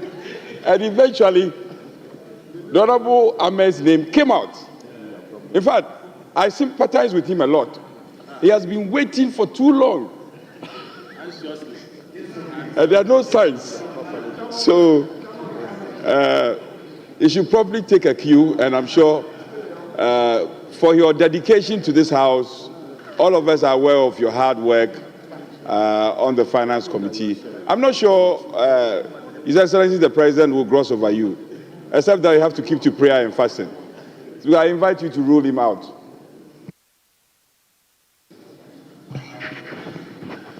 Honorable Dongo, well noted. You are concerns. I'm sorry I have to do this. It's not about dress code, dress sense. It's about the dress code of the house. Yes. It is about dress code. Your concerns so is well it may noted. be nice if you wear it outside and you look funky, but when you come to this house, we have a dress code. Honorable Dongo. It's not about fashion. Honorable Dongo, I'm saying your concerns have been taken notice of. So I mean, we will revisit this particular issue. I don't think we are going there. Mr. Speaker, we are not going there. I just wanted to draw the attention of the honorable member for Bolga Central that it is not every shirt that you put a tie on. Honorable member. It's not every shirt you put a tie on. So that is look, this is a tunic shirt and you don't put tie on it. It's not every shirt you put a tie on. And he's properly dressed. The minority whip is properly dressed.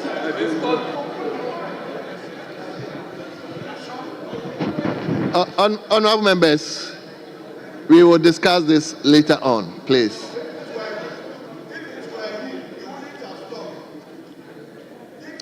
So, leadership, any indication?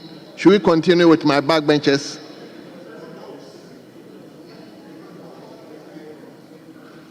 You are second time. The chairman of the Appointments Committee. Tomorrow.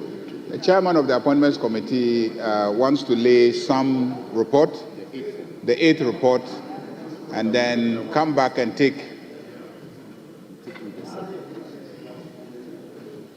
Right Honorable Speaker, I intend to lay the 8th report, move the motion for the 8th report, and then come back to move the motion for the 7th report. Why? Why do you want to move the motion for the 8th report before the 7th report? Right Honorable Speaker, a decision was taken and we resort to a negotiation, and that is being changed. So that's the decision of the Appointment Committee? That is so. Okay, very well. That is so. So the report for the 7th is being changed. A small correction is being done. Then kindly give me a copy of the 8th report. I don't have the 8th report.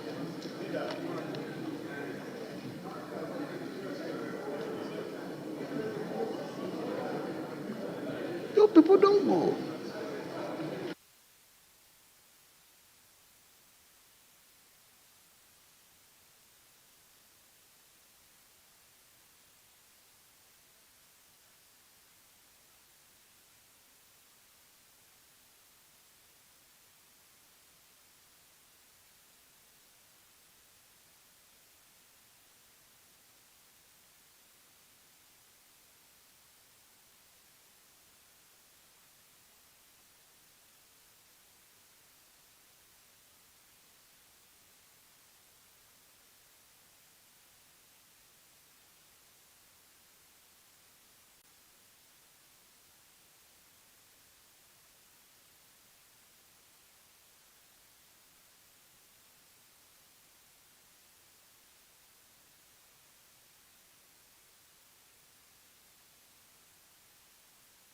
Yes.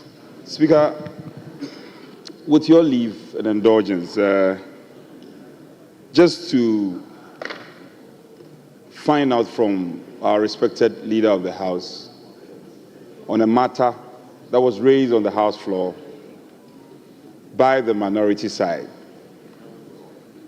Such matter relates to some concerns we have with the Ablekuma North election. I think back and forth, the leadership had been charged. Would you listen, please, with all respect? Leadership had been charged to follow up and to apprise members in due course. I know the majority leader has followed up and he has some news because our backyard is curious, very interested in knowing what the outcome is. May I seek your leave for the leader of the House, based on earlier engagement we had at Conclave, to carry the House along what has been done so far and what is left to be done so that we can all be carried along duty. Speaker, thank you. Very well. Yes, Majority Leader. Thank you very much, Mr. Speaker. Mr. Speaker, I have some reports that I will present to you of the situation in relation to Ablekuma North. If you recall, last Friday, we had some unpleasant developments in the chamber, and the issue turned around the question of the declaration of the results of Ablekuma North constituency parliamentary elections. I promised colleagues that I will go into the matter and see what we can do about it. Mr. Speaker, I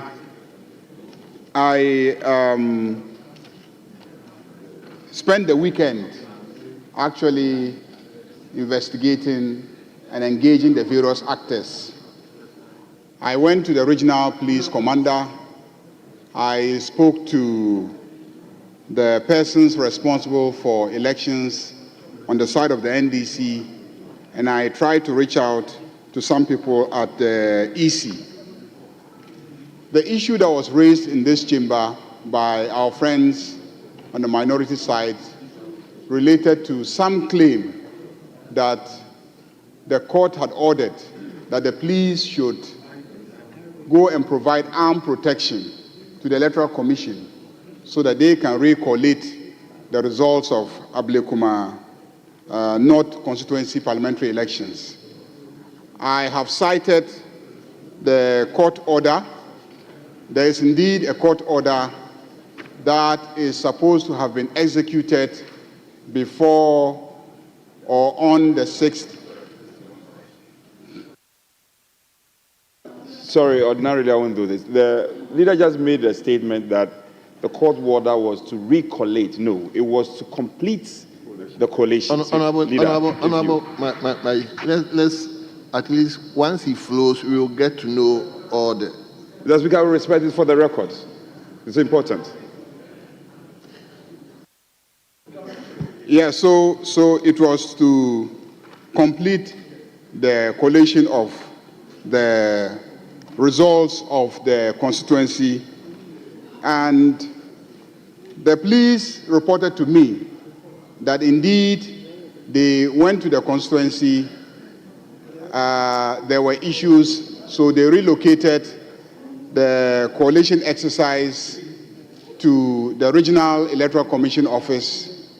The process continued, and they collated all the results except the results of 7 polling stations, and they needed the presiding officers to come and authenticate scanned pink sheets that both parties had agreed should be used for the collation exercise. 5 presiding officers turned up. They confirmed that the scanned pink sheets indeed were scanned pink sheets that they had actually produced. Somehow, one of them raised questions about an indication on one of the pink sheets that there were 3 rejected ballot papers.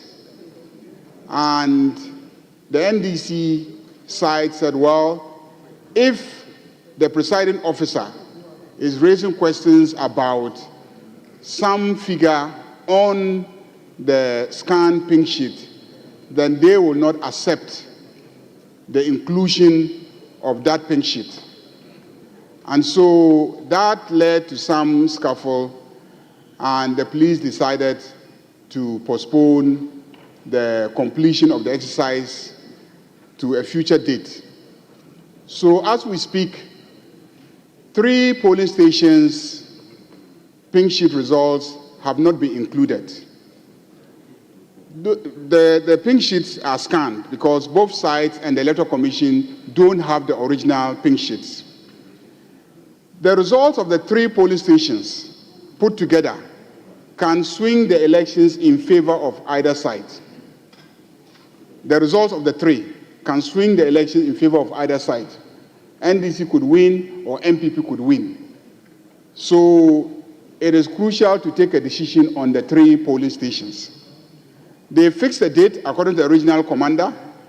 He prepared his men to go and then supervise so the Electoral Commission will take a decision on the 3 and decide whether they are including them or not, but received a call from head office asking him to hold on because there was some engagement going on at a higher level.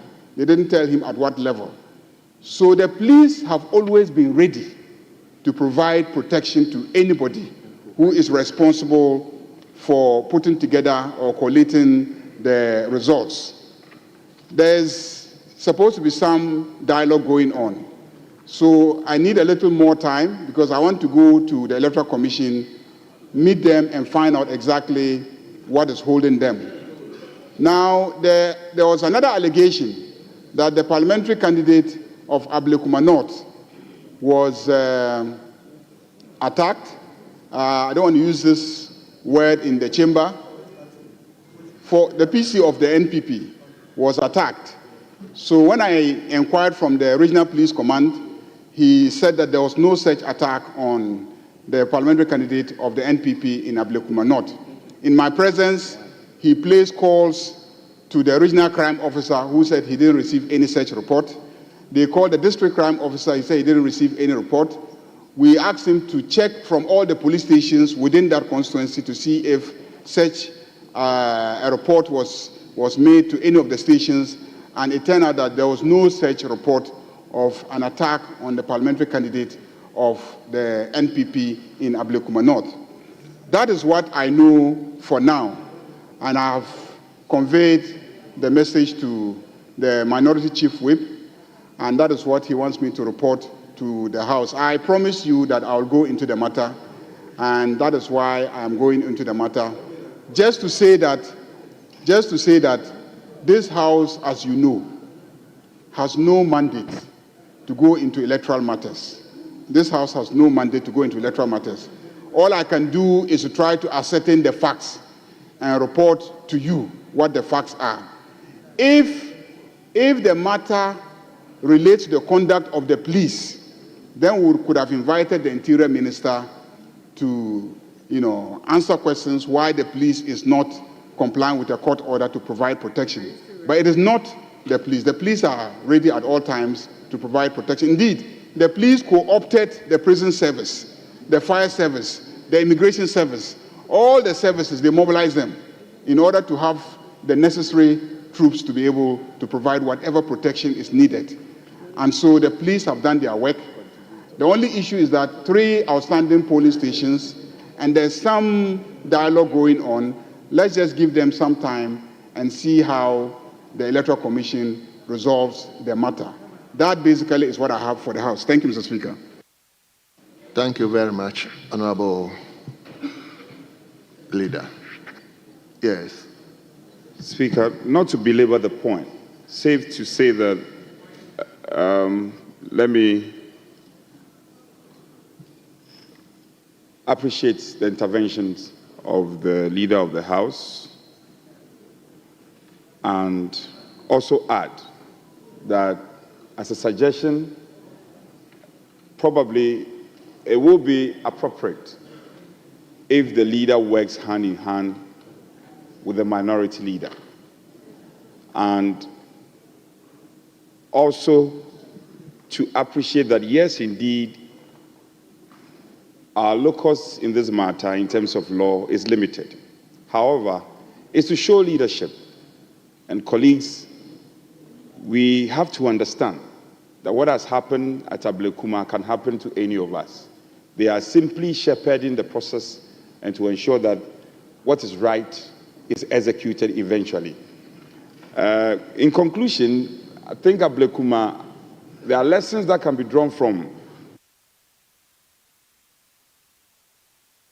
Lessons that can genuinely be drawn from Domi Kwabenya, where on a number of the polling stations, pink sheets that were destroyed, the Electoral Commission used scanned copies. These are lessons that leadership can help, not to dictate to the EC, but also guide, so that eventually the EC can navigate and get these matters resolved. But just to commend my leader and to plead with him to carry the minority leader along this path of ensuring that we have a good guidance and navigate properly. So I thank you for the indulgence. I'm grateful. Thank you very much.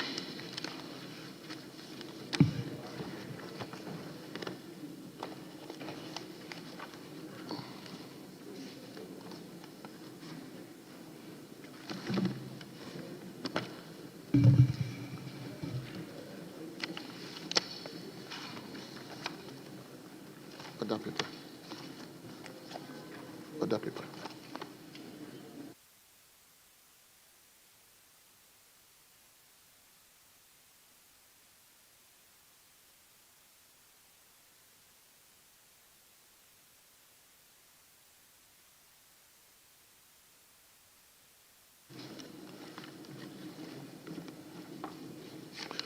Honorable members, let me invite you to page 2. Page 2, item listed 7, presentation of papers.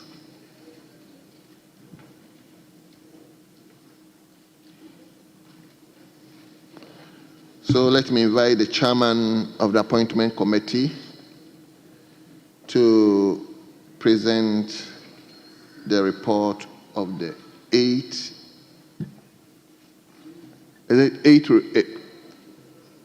report? Very well. Okay. 8th report of the Appointments Committee on His Excellency the President's nominations for appointments as ministers. Honourable members, the report has been duly presented. They are to be distributed to honourable members.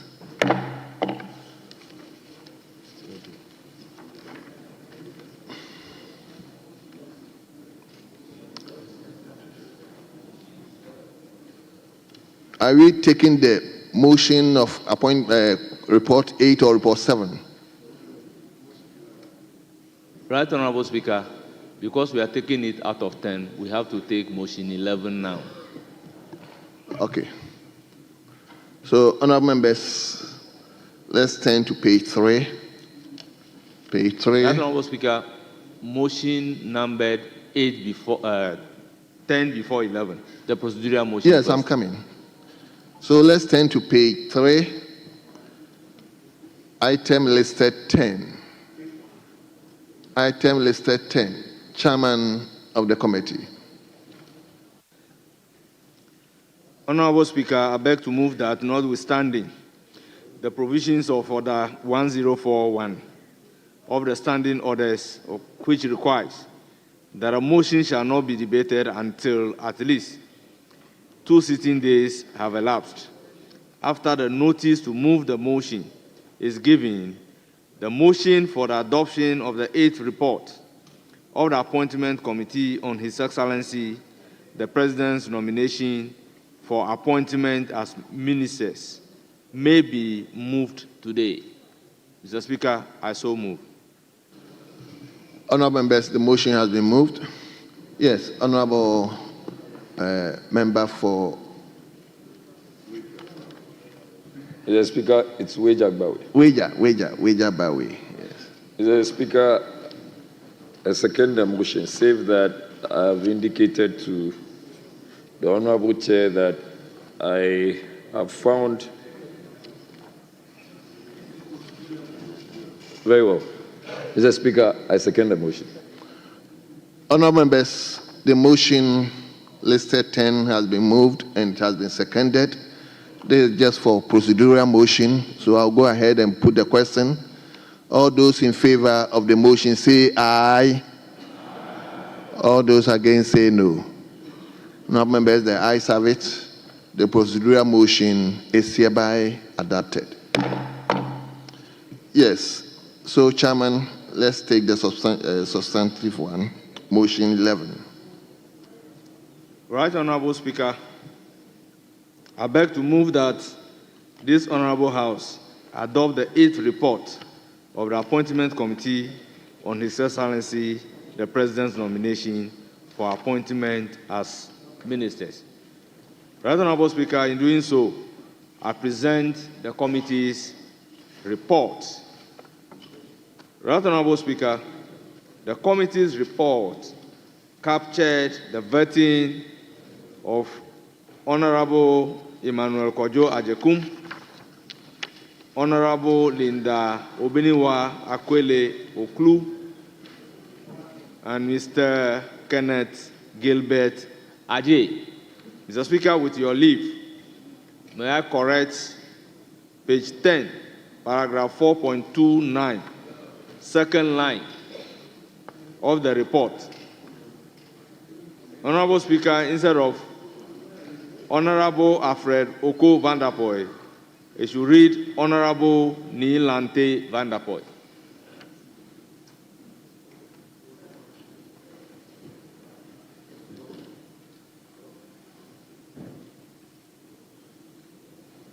And right, Honorable Speaker, wherever you see minister, deputy should precede the minister.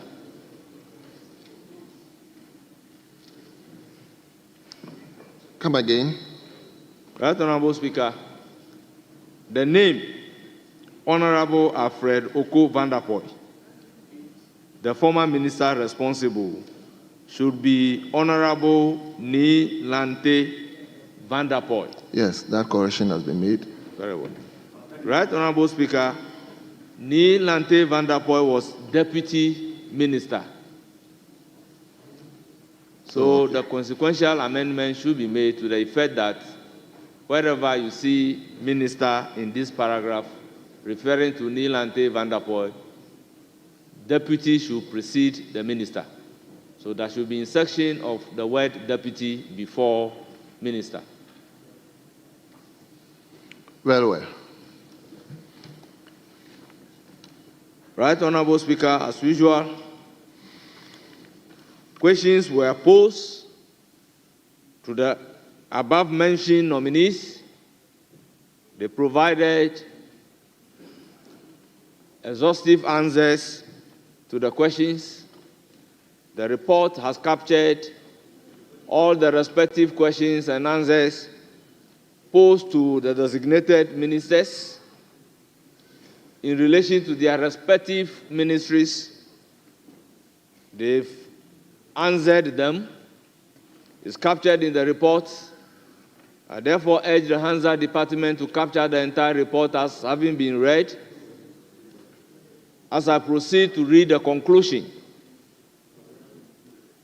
Mr. Speaker, in conclusion, the committee, in accordance with Article 78(1) of the 1992 Constitution of the Republic of Ghana, and Standing Order 217, considered the nominations submitted by His Excellency the President. After thorough deliberations, the committee finds the nominees competent, knowledgeable, and well-suited for their respective ministerial roles. The committee therefore recommends to the House by consensus the adoption of its report and the approval of the nomination of Honorable Emmanuel Kojo Ajekum, Minister of State for Special Initiatives, Honorable Linda Obiniwo Akwele Oklu as Minister for Greater Accra Region, and Mr. Kenneth Gilbert Ajay as Minister for Works and Housing and Water Resources. Right, Honorable Speaker, I therefore urge upon the House to adopt the committee's report and accordingly, by the same spirit of unanimity, approve the President's nominees. Right, Honorable Speaker, I so submit. Thank you for the opportunity. Well, honorable members, the motion has been moved. Yes. Honorable member for Empraeso. Thank you very much, Mr. Speaker, for the opportunity. I rise to second the motion ably moved by the chairman of the Appointments Committee of this August House. Mr. Speaker, we indeed monitored proceedings of the Appointments Committee, and in particular, the vetting of my good friend Emmanuel Kojo Ajekum, who His Excellency the President has nominated him to be the Minister of State in charge of special initiatives. Indeed, if you listen to what the gentleman said at his vetting, it tends to me that Kojo Ajekum will be more of a utility player in this government, because his assignment spans through several ministries. He will be working with the Minister for Railways, Minister in charge for Railways Development, and his focus is on railway development in urban and rural areas. Mr. Speaker, that has been one of the key challenges that we have faced as a people. I mean, I have had accidents on this Accra and Sawam stretch, so heading to Kumasi.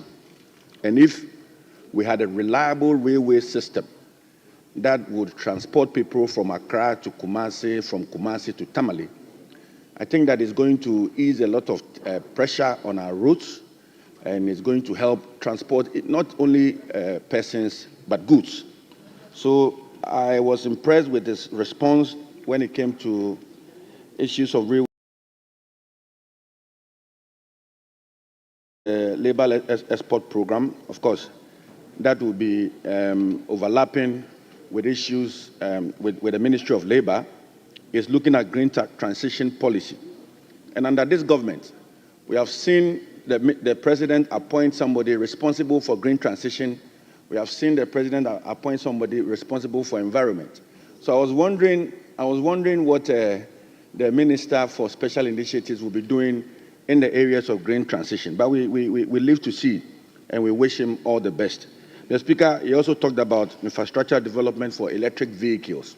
This is something that is new to our system. I've seen offices now develop ports for electric charging for vehicles and all of that. And it's one area where I am hoping and urging that the president of the day, the president of Ghana, looks at. But the Speaker, it's instructive to also appreciate that the person involved, Emmanuel Kojo Ajekum, is a diligent man. Having served with him on the Works and Housing Committee of this August House, I developed a good working relationship with him, and I believe that if he is to take that attitude to that ministry, it's indeed going to help him, and it's indeed going to help his ministry, and indeed going to help the state. The Speaker, I wish him well in that area.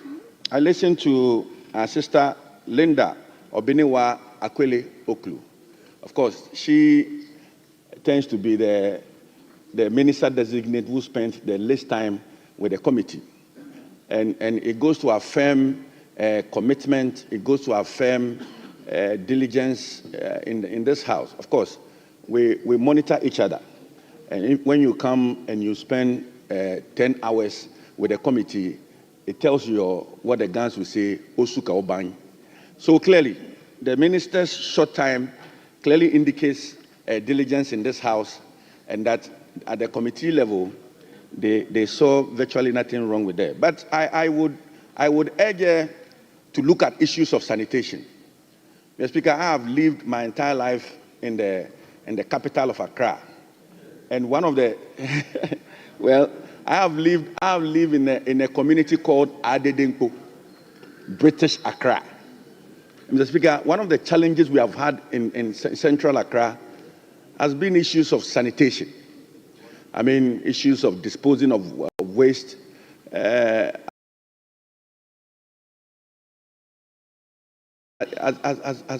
been for Greater Accra. Minister responsible for the Greater Accra, the capital of Ghana, she does a lot more to improve on issues of sanitation. Mr. Speaker, for Mr. Kenneth Gilbert Ejay, the Minister Designate for Works, Housing and Water Resources, he did excellently well when he appeared before the committee. The Speaker, he spoke about the preparedness of the role of the Minister for Works and Housing and some of the challenges that they face. The Speaker, I'm particularly interested in issues of what we call sun winning. In fact, that has been a challenge in this country, and how the state is addressing these challenges. Of course, along the coastal lines, we have had challenges. At a point, members of the Works and Housing Committee had to travel to Keta. We had to go to Aflao, just to experience for ourselves the difficulties that our compatriots face in these communities. But I would urge the minister, if it's approved by this House, to consider looking into some of the costs associated with that area. I mean, it's important for him to review and see if the mega resources that will be allocated to him can do more. That said, we saw the challenges in the last Parliament. We saw the challenges that the Minister for Works and Housing faced with the finance ministers of Ghana. If you give them less resources, they will do less work. And I'm urging Honorable Atuforsen, the Minister responsible for Finance, to release more monies to the Ministry for Works and Housing. Yes.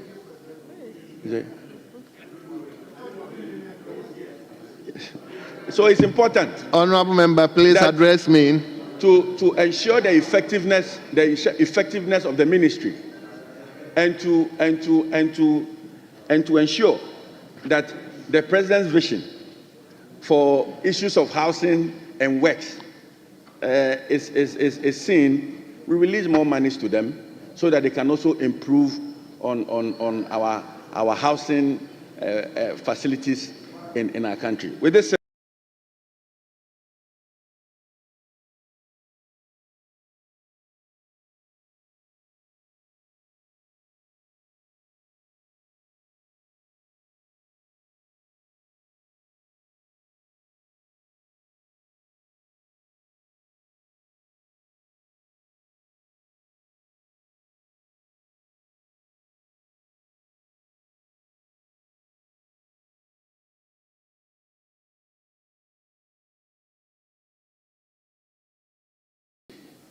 Mr. Speaker, I have lived my entire life in our housing facilities in our country. With this,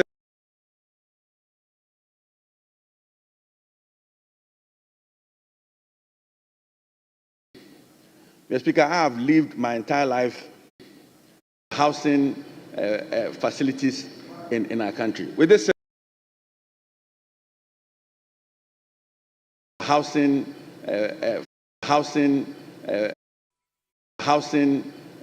facilities in our country. With this,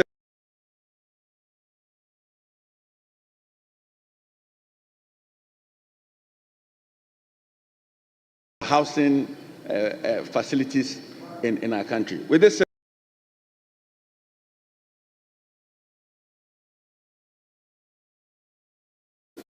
and he has served very well, and appearing before the committee yesterday, he acquitted himself very creditably, answering questions from members with regards to the continuation of the One Village, One Dam, and other special initiatives that were started by the previous regime. He answered all the questions very well, and I believe, if approved, he will perform diligently in the new role that is going to be assigned. And then touching on Honorable Kenneth Ejay, I was enthused about his answers regarding our coastal erosion problems that we have. The nominee was very emphatic that at least coastal erosion management was capital intensive, and knowing the tight fiscal space that this country is facing, he is thinking of exploring other funding sources like PPPs in order to be able to achieve that. And I think that is a laudable initiative that he's bringing on board to ensure that he's able to carry out the mandate that has been assigned to him. Also, being a former deputy minister, I think he's learned a lot on the job as a deputy minister, which, if he's able to carry along to bring onto his new role as a substantive minister, will help him to discharge his duties fully. But let me remind Honorable Ajay that we also have a lot of drainage issues in our constituencies, and I know he's going to be approved, and when he's approved, he should consider us. We'll be knocking at his doors so that he could be of help to us. Our sister Linda, we all know, very cool, collected, and in fact, the fact that she spent less time attests to the fact that the House, we all accept her as somebody who's qualified for the job. And I would therefore urge my colleagues that we should all rally behind the report and then at least approve the nominees just as has been recommended by the committee. Thank you, Mr. Speaker. And then I'll urge my colleagues to all rally around and then we'll approve them. Thank you. Thank you very much. Yes. Yes, Kofi, Honorable Kofi Yaman-Kwame. Thank you very much, Mr. Speaker, for the opportunity to add my voice for the approval of the President's nominees for the various ministries. But as it is often said, charity, they say, begins at home. And so I will start with Kenneth Ejay, who happens to be my constituent, comes from my constituency.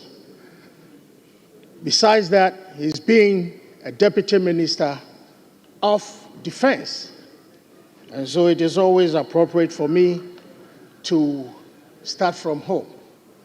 The Honorable Kenneth Ejay, as a deputy defense minister, I believe distinguished himself very well. When I assumed office as a deputy defense minister, there was not a single day that somebody raised an issue which was negative about the Honorable Kenneth Ejay. If you look at the questions that were posed to him and the answers he gave, it tells of a person who is ready, a person who is served, a person who has gone through the mill and ready to assume higher position. I have no doubt at all that the Honorable Kenneth Ejay will go to the Ministry of Works and Housing and Water Resources to distinguish himself. In Achuma Kwangoma, we always do and give all the best. He's been brought up well, and he has been taught how to serve. And so I have no doubt at all that my brother will go to shine. Yes, he has a responsibility to go to the ministry to lift high the banner of Achuma Kwangoma. We from Achuma Kwangoma will support him and will do everything to make sure that he succeeds. Mr. Speaker, one question which was posed to my brother had to do with the provision of accommodation, in fact, not just accommodation, but decent accommodation for our security agencies. It's very important that will look at the provision of befitting accommodation for our security agencies. In fact, in most cases, when you go to, let me use the Central Police Station. If you go there and you see where some of our security agents are sleeping, honestly, you ask yourself if indeed sleeping in such places, they can really wake up the following morning and give us their best in protecting the citizenry of this country. And so his preparedness to work to ensure that he does provide decent accommodation for security agencies is something that I believe most Ghanaians will support. And it is something most Ghanaians will be looking up to, because we need indeed to give our security agents the best and decent accommodation. With regards to the erosion of our coastal areas, my brother made a point that because government kitty is not too huge to support some of these expensive projects, he will do what it takes to explore other areas to see if we can get the needed capital to go into some of these capital-intensive projects. I wish my brother well, and my prayers and the prayers of Achuma Kwangoma are with him. With regards to the Honorable Linda Oklu, I served on the Agri Committee with her. She's always been the quiet type. She's always been a mother. She's always been a nice person. And so I was not surprised that she had barely 10 minutes at the vetting. The least, as my colleague Ansa said, it tells the kind of relationship she's been able to build in this house. One thing I'll ask my sister to also avert her mind to has to do with congestion in the central Accra area. I think that it's always been a problem trying to drive some of these people away. But she has to be tough. She has to stay focused to do that which is right for our capital, Greater Accra. The Honorable Ajekum, a very nice and a gentleman, soft-spoken. I was not surprised that he got the appointment. He's one person I was really expecting to possibly be made a minister. And so I'm not surprised that his name was mentioned. Yes, we will support him. We will give him all the needed ideas and the needed support so that our country can move forward. A better Ghana will be a better place for all of us. With these few words, Mr. Speaker, I'd like to thank you for this opportunity.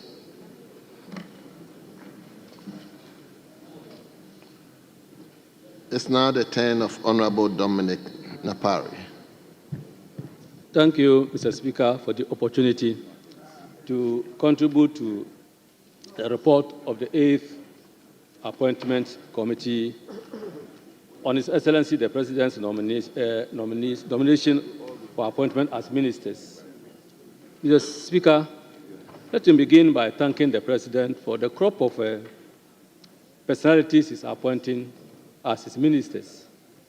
The Speaker, looking at the 8th report involving Honorable Emmanuel Kojo Ajekum, the Minister of State for Special Initiatives, Honorable Linda Ohenewa Akwele Okulu, Minister Designate for Greater Accra, and then Honorable Mr. Kenneth Gilbert Ajay, the Honorable Minister Designate for Works and Housing, indicates that the President is actually in for serious business. Mr. Speaker, looking at Honorable Emmanuel Kojo Ajekum, a colleague in Parliament who has distinguished himself in various ways where he has played his role. For example, Mr. Speaker, he was made the District Chief Executive for Nkranza North, and he played a key role. I remember I was a colleague, also a District Chief Executive in the Senate, and his outstanding performance as a District Chief Executive clearly indicates that the appointment as a minister designate for special initiatives, he would perform his duties creditably. Mr. Speaker, not only that, Honorable Ajekum was a minister, a deputy minister for local government in the previous government. And Mr. Speaker, if you see the way he carried his duties, it was really commendable.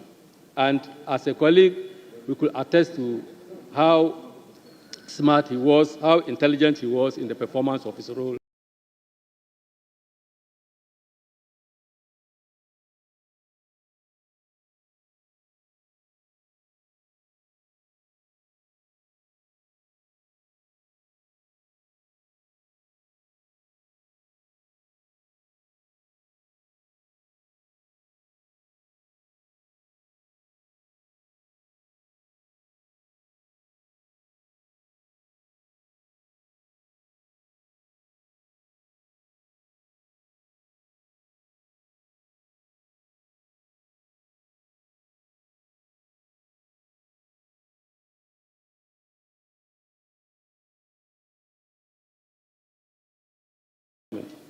And Mr. Speaker, if you see the way he carried his duties, it was really commendable.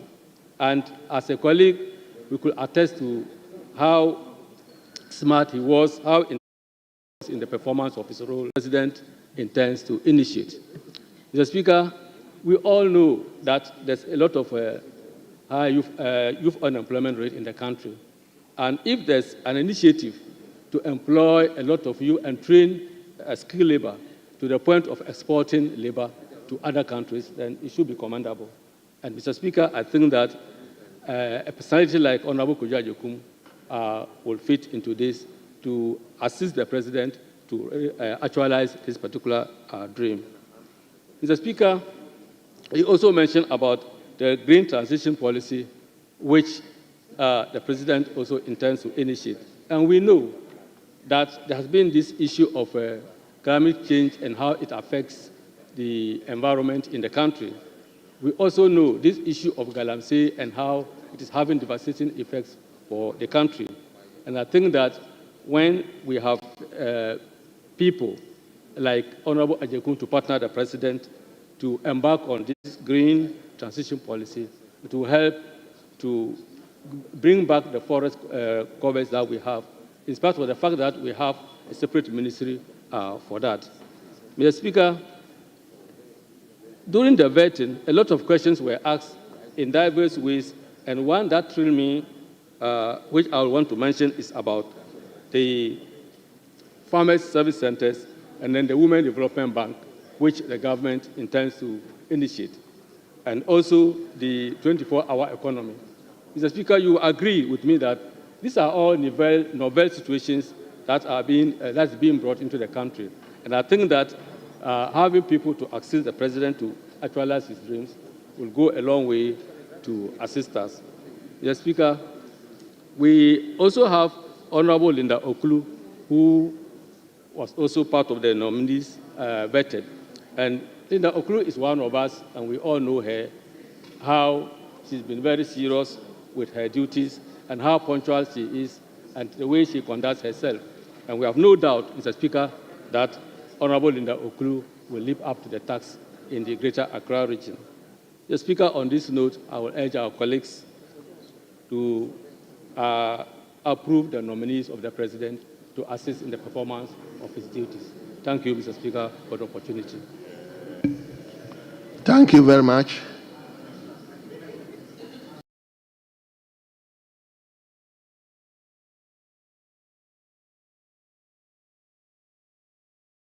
Let me listen to former Minister for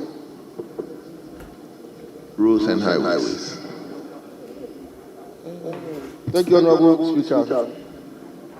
Honorable Speaker, I rise in full support of the nominees for consideration for ministerial appointment. The first one is Honorable Emmanuel Kojo Agyekum as Minister of State, designated for special initiatives. I had the opportunity to watch his vetting, and it is without doubt that he's very much prepared for his ministry. Very humble guy, well composed, and well brought up in all respects to be able to handle this special initiative ministry.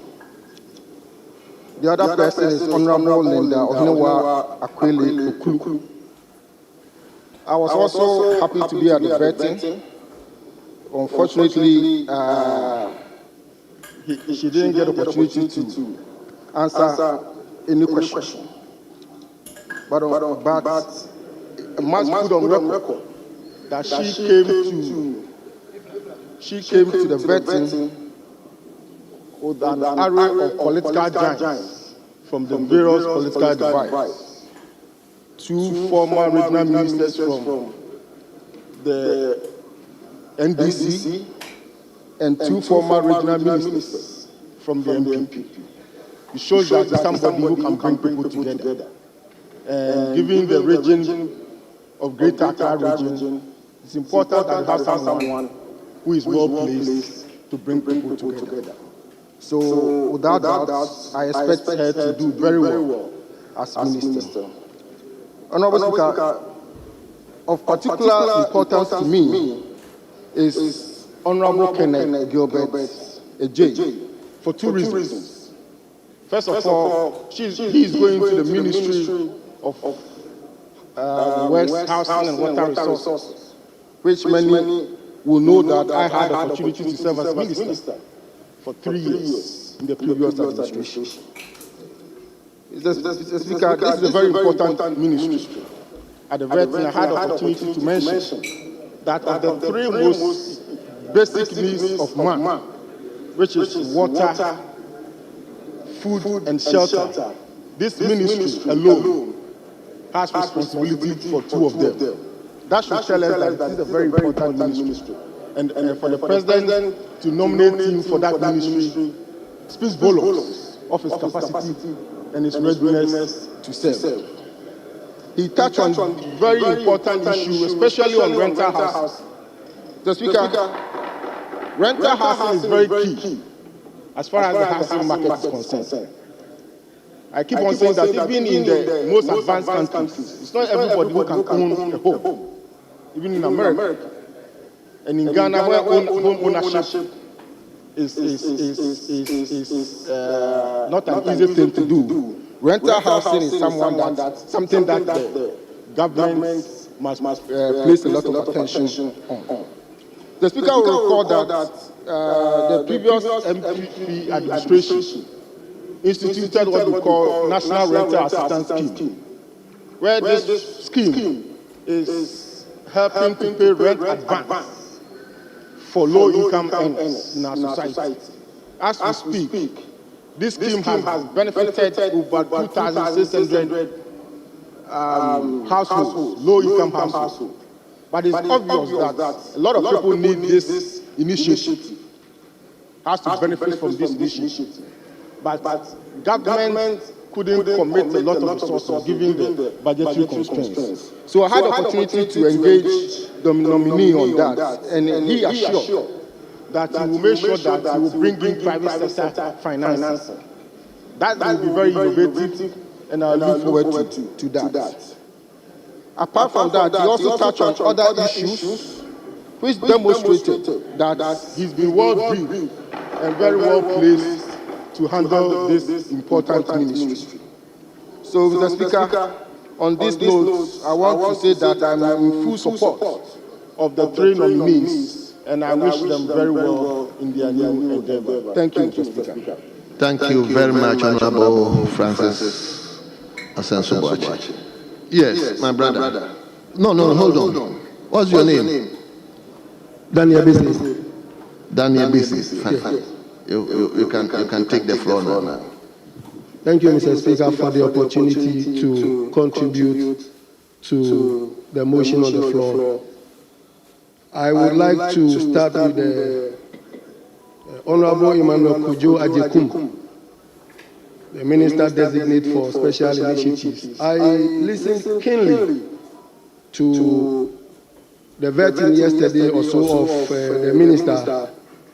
And then one important area he touched, which allayed my fears, was on the issue of the Women's Development Bank, and as to whether it will be constituency-based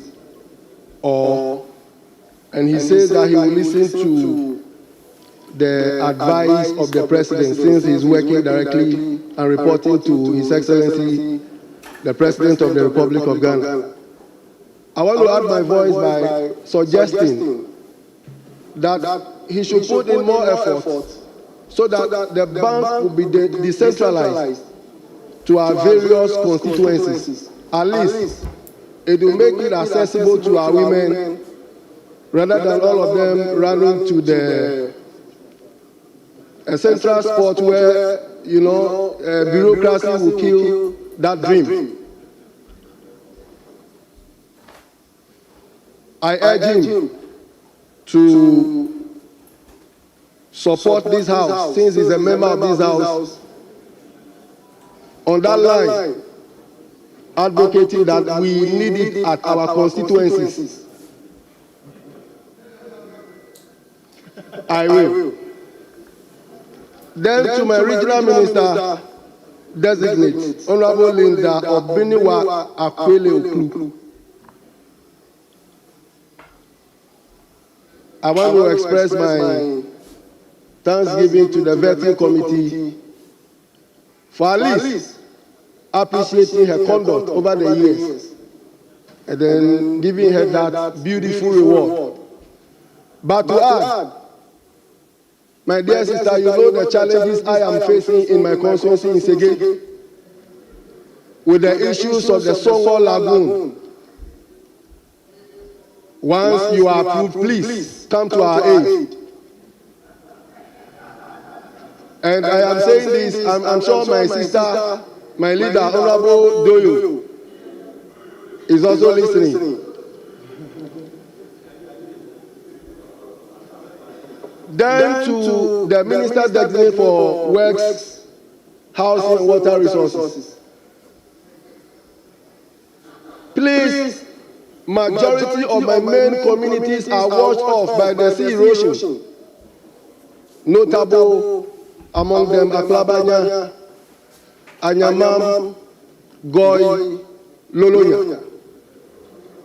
And I'm happy with the answer he gave on funding. He said alternative funding will be looked for.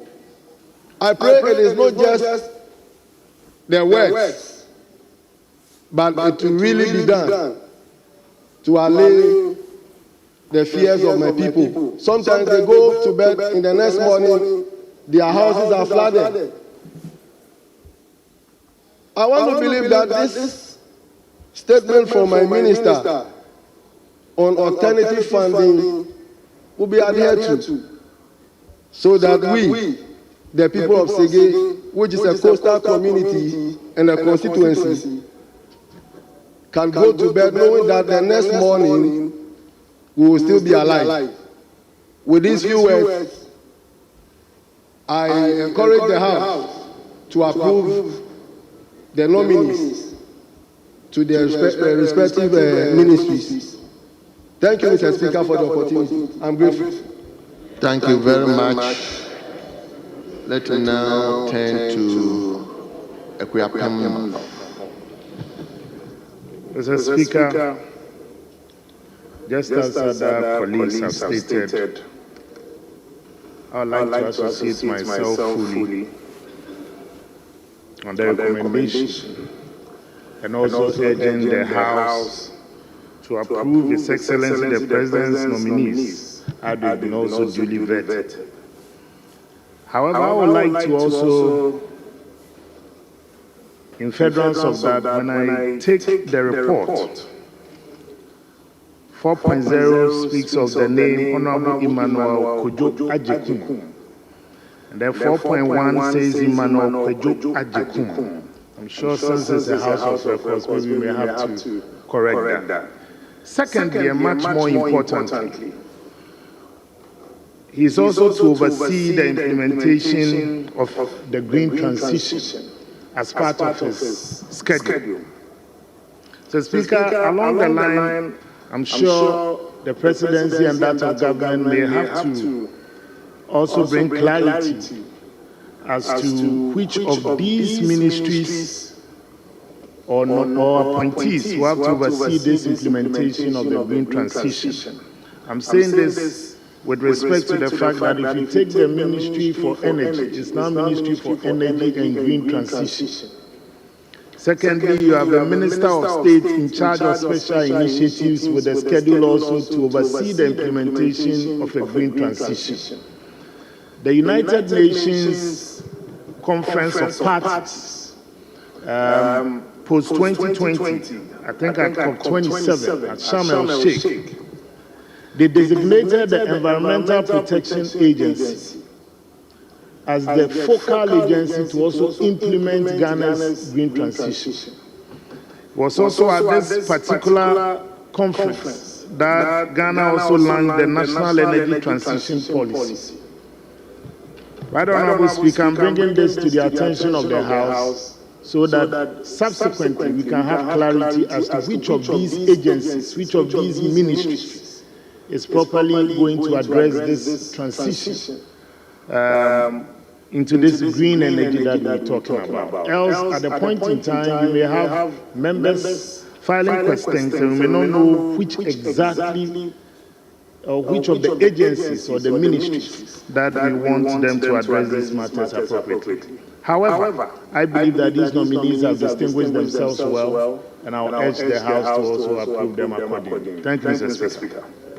Thank you very much, Honorable Samuel. Yes, I'll take the last person, which is Honorable Fisher J. Thank you very much, Honorable Speaker. Mr. Speaker, I wish to congratulate my dear friend, Honorable Linda Okru, and Emmanuel, my own brother Emmanuel Kojo Ajiku, and my brother Kenneth Eje. Mr. Speaker, I am beyond happy on their appointment as Greater Accra Minister.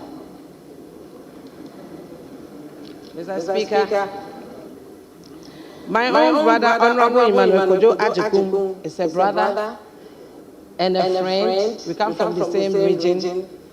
I know him very well. And I remember when it used to be, yes, very well, because he's my brother. I remember when he used to be a local government, the things that he did over there, that really, very good and helpful. And my friend Linda was my friend and colleague, 7th Parliament. We are all here together, and I know her very well. We share one committee together, Gender Committee. So I know her, and I know that she's very capable of doing, or becoming a very good minister at the Greater Accra. Mr. Speaker, I am so happy, and I'm beyond happy on the appointment and state in change of special initiative, especially. This is a testament to your head of state in charge of the recent agenda. Yes, Mr. Speaker. I know very well that your leadership and vision will, without a doubt, bringing about and bringing positive change and growth to you, your respective professional. I am confident that your expertise and passion will inspire and motivate others to work towards common goals. Once again, Right Honorable Speaker, I congratulate my brother, Honorable Edikum Linda, and my brother Kenneth Eje. Thank you for the opportunity, Mr. Speaker. Now, leadership.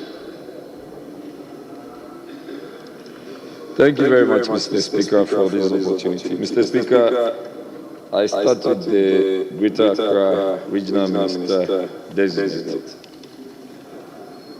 Mr. Speaker, she had the shortest of vetting time, and my understanding is that she has the capacity to come and deliver. Mr. Speaker, in Greater Accra, there are few issues I thought I should bring to a notice. On the 2nd October 2024, the English Alata chief priest was murdered in cold blood. Mr. Speaker, as we speak, one of the issues that caused or is alleged to have caused the murder of this chief priest is because of chieftaincy dispute. Mr. Speaker, in Greater Accra, there are few of such disputes. And my prayer is that the regional minister designate will bring to bear the competencies she's been able to gain over the period, and to as much as possible support the local government minister, local government and chieftaincy minister, resolve most of these problems which are pending. Mr. Speaker, in Greater Accra, we also have a lot of land litigations. Honorable Majority Chief Whip Roxinda Fiamepo will bear testimony to this. And Mr. Speaker, if a tenure is going to be an exciting one of the things you would have to do as chairperson of RECSEC is also to ensure that an authority is fully invoked on how to deal with matters of land litigation in Greater Accra and land guardism. Mr. Speaker, finally, on the issue of sanitation, most of the municipal and metropolitan and district assemblies will need to have the collaboration of the regional minister to rid the city, especially Accra, rid it of filth and squalor, which we are so overwhelmed with. Mr. Speaker, my prayer is that the Honorable Minister, when fully approved by this venerable House, would be in motion to take care of all these problems I have enumerated. Mr. Speaker, the nominee on Works and Housing and Water Resources. In my constituency, Wejagbawi, we have a major problem with reference to the threat of Ghana Water to pull down structures of people living around the Weja Dam. Mr. Speaker, our prayer is that during yesterday's vetting, we saw is that the minister-designate is very calm, very responsive. He showed prowess of a caring person. And our prayer, really, is that he will show care to the people within the precincts that we have discussed. Mr. Speaker, when it comes to the Minister of State in charge of special initiatives, he excelled during the vetting. He showed a lot of composure. He also showed that he is a man for the job. And like my senior colleague earlier stated, he showed the features of a utility player. We pray that all these men and women of high repute, when this House gives them the final approval, they would go and show to the Ghanaian people that they are really ready and willing to serve them. Thank you very much, Mr. Speaker, for this opportunity. Thank you. Honorable, are you going to speak? Oh, anyway, let's hear you. Thank you, Mr. Speaker, for the opportunity to add my voice to the motion moved by our able chairperson for the vetting committee. Mr. Speaker, I will start from home. Honorable Linda Akwele Okru, that's the Minister Designate for Greater Accra. Mr. Speaker, she is a woman of few words, but action woman. Nobody should underrate her. She is going to deliver. I have been with her in Greater Accra. She's part of the Women Caucus. And when you speak about action and you bypass Linda Oklu, then you miss your way. Mr. Speaker, this is a woman who is quick to act, but she doesn't talk too much. And these are the people we are looking for, that he will give us what we want, but he won't speak too much. She won't speak too much. Mr. Speaker, the Minister for Works and Housing also told us a lot of things that he's coming to do for us. But as my brother from Sege said, we have a lot of problems when it comes to sea erosion. Azizakwe, Kewuno, Pediatokope, all the rest, there is a bigger problem there. So for him, we'll just give him accommodation in Adan, in between Adan and Sege, so that he can focus and work in those areas, so that we will have, those in those areas will have their freedom. Mr. Speaker, Emmanuel Kojoa Jekum spoke about, he is a minister designate for special initiative. Others want to know what initiatives he's going to work on. His Excellency John Dramani Mahama have a lot of initiatives, and he's going to surprise Ghanaians. That's why he has been asked to come and work on that. So Ghanaians should have hope in these ministers and pray for them. And I know a lot of them, they are not going to talk too much, but they will deliver. So we pray for them so that they can succeed and deliver for Ghanaians. Thank you, Mr. Speaker. Thank you very much, honorable members. At the conclusion of the debate, I'll put the question, and the question is: all those in favor of the motion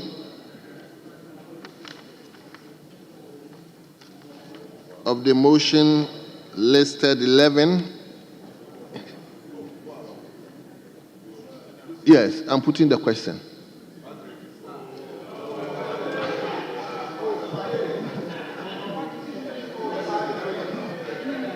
Honorable members, all those in favor of the motion listed 11 in today's order paper, say aye. Aye. All those against, say no.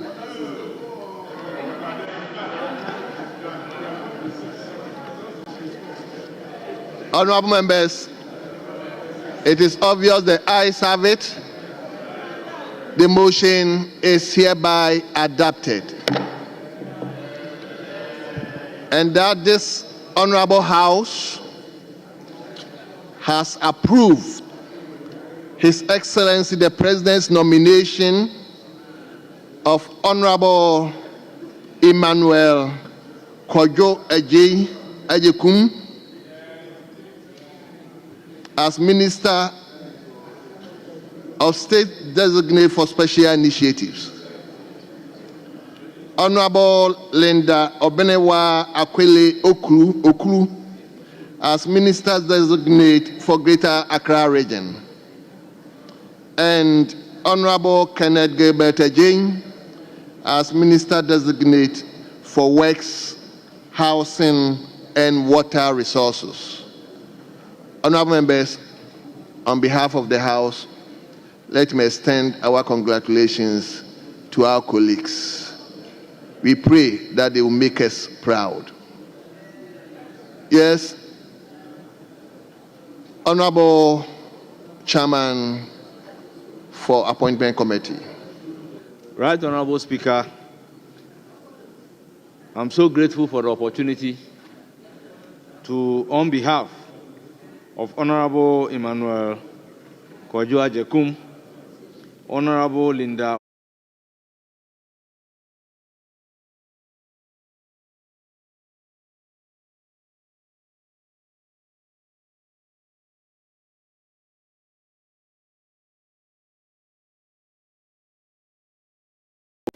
thank the committee and the entire House for their decision to unanimously recommend to the House and the House approving them. Mr. Speaker, I'm so grateful. Thank you very much. Yes, let me invite you again, Honorable Chairman of the committee. Right, Honorable Speaker, I turn to move the motion numbered 8 on page 2 of today's order paper, that notwithstanding the provision of Order 1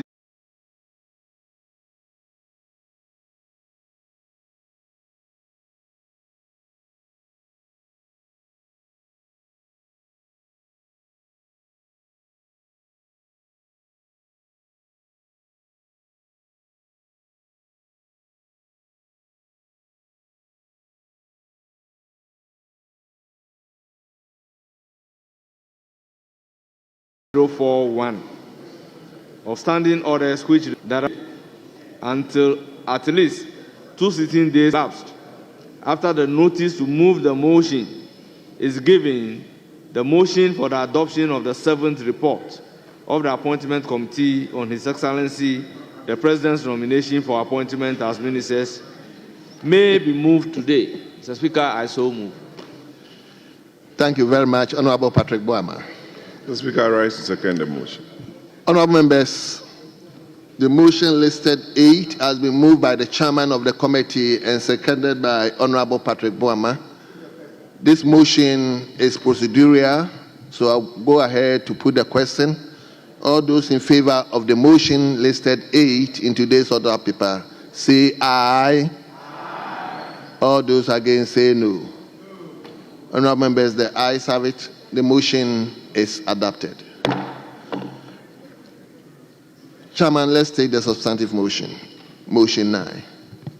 Right, Honorable Speaker, I then take the consequential motion number 9, page 3 of today's order paper, that this Honorable House adopts the 7th report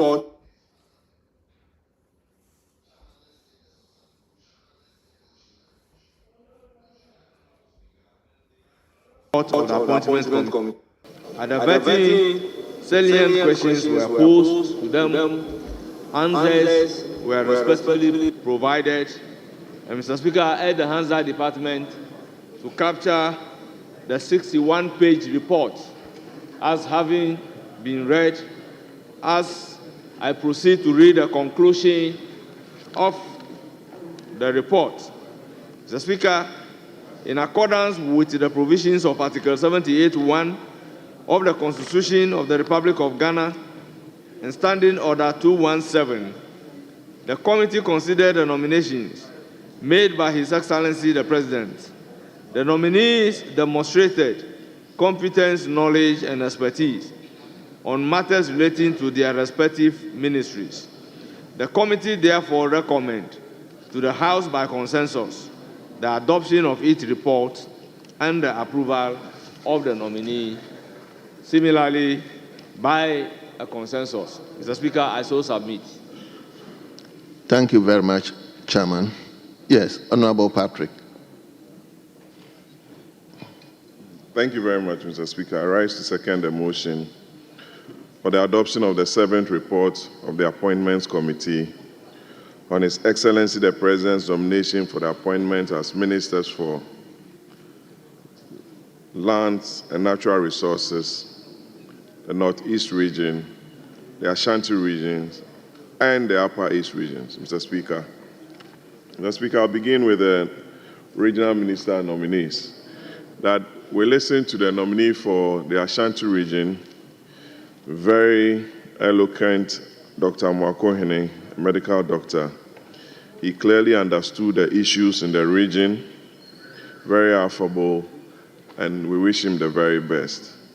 On the nominee for Upper East, he distinguished himself at the committee, showing his knowledge of the region, his activism in the NDC party, having served as the longest regional secretary or regional officer in the party from the age of 27 to date, he's still a member of the functional executive of the National Democratic Congress. You could tell around the table that all the MPs from the Upper East were there to lend their support to the nominee. And I believe that his promise to tackle the Zoko to Burkina road during his tenure will be realized. Thirdly, is the nominee for the Northeast region, who was accompanied by our own colleague, former MP for Yabga Kubori, Honorable Tanko, to lend the support of the entire region. We made him to believe that the region is a split region. There are issues there that ought to be addressed, Mr. Speaker, especially the conflict between that belt and the Upper East region.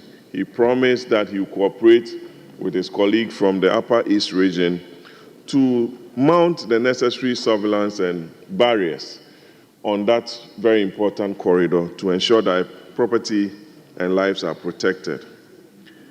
Our own Honorable Kofi, Ama Kofi Boa,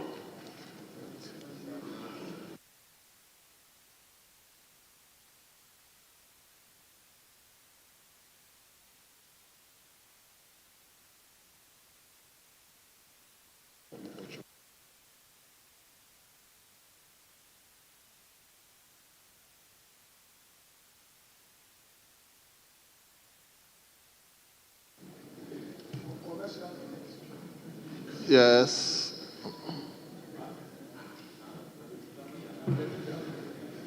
Mr. Chairman, Mr. Speaker, with respect,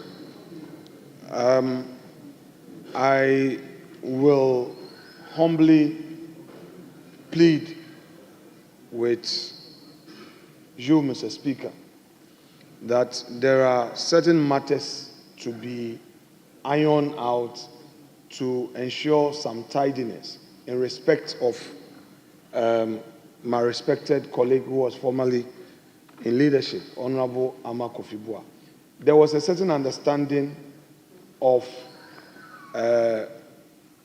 between myself and the chair. I was supposed to see the final report. I wouldn't want to stall the process, but I would plead with you that whilst we make the contributions, we get into, I would engage him to be sure that what we did is what exactly we have here. Because there was, under normal circumstances, upon completion of that exercise, I was supposed to at least see, Mr. Speaker, I hold the torch for my caucus.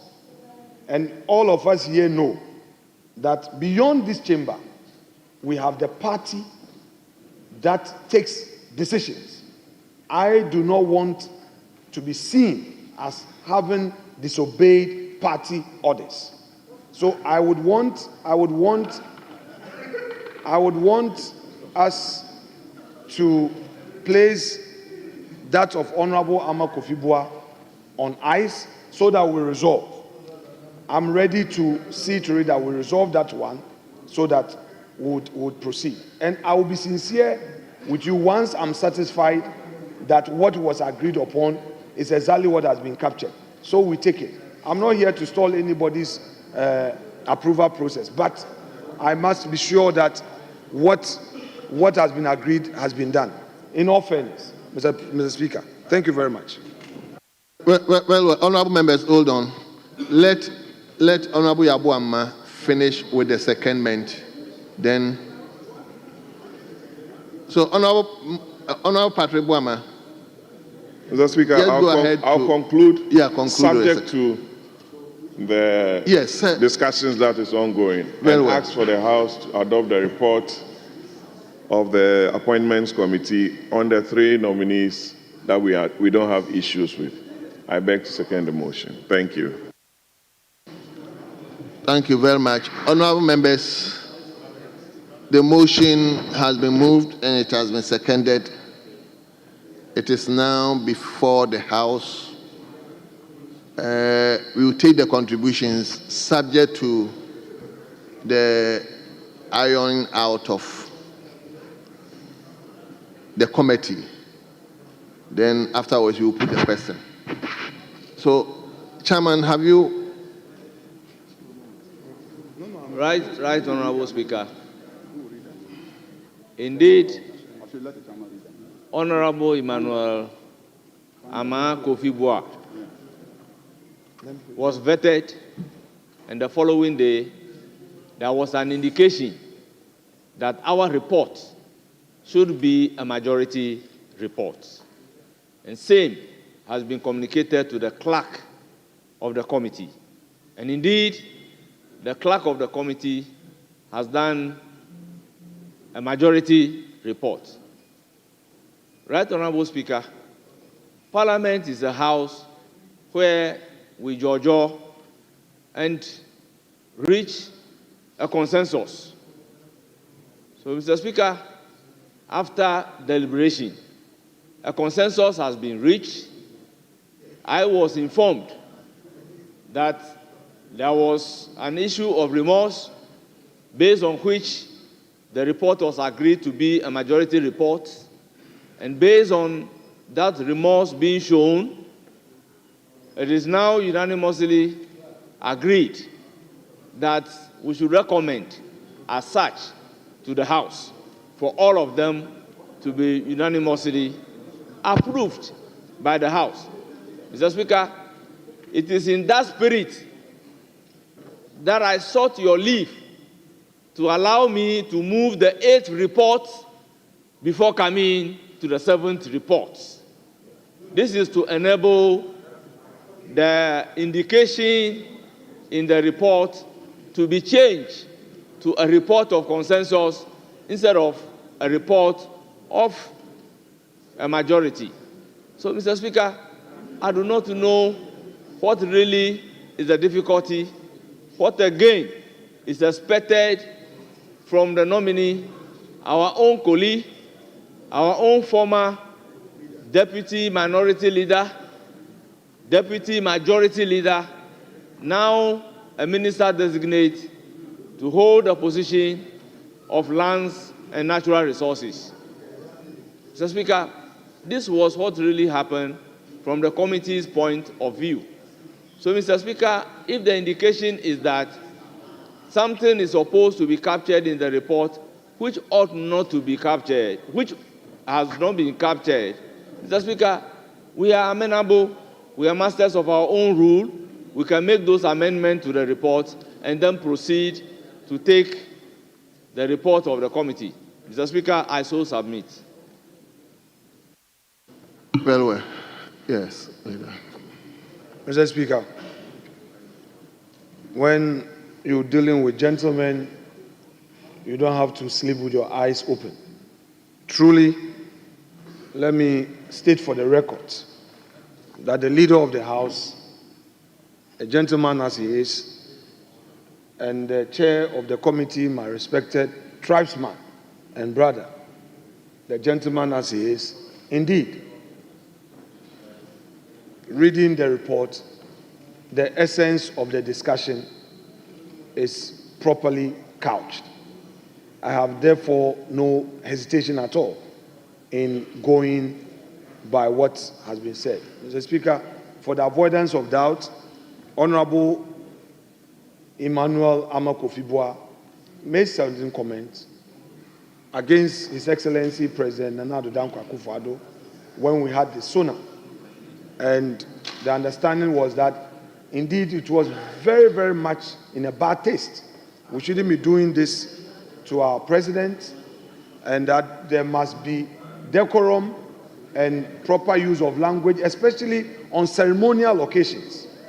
And in ceremonial occasions, we need not introduce debate and bring in unnecessary acrimony. He then agreed to retract and apologize, and same has been captured in the record. Having apologized, having retracted, we can't straight the matter.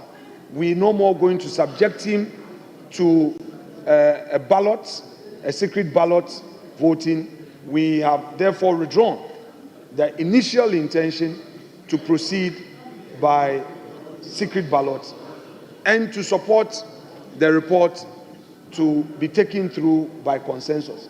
Mr. Speaker, that said, I think that it's only fair that we let matters have a peaceful rest. So thank you. And I thank the majority leader and then the first deputy speaker for working around the clock for us to bring peace on this matter. Thank you so much, my respected colleagues. Thank you very much.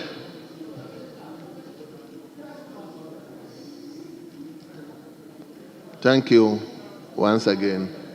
So, honorable members, as I said, the motion is before the House. I will invite two contributors from each side. Two.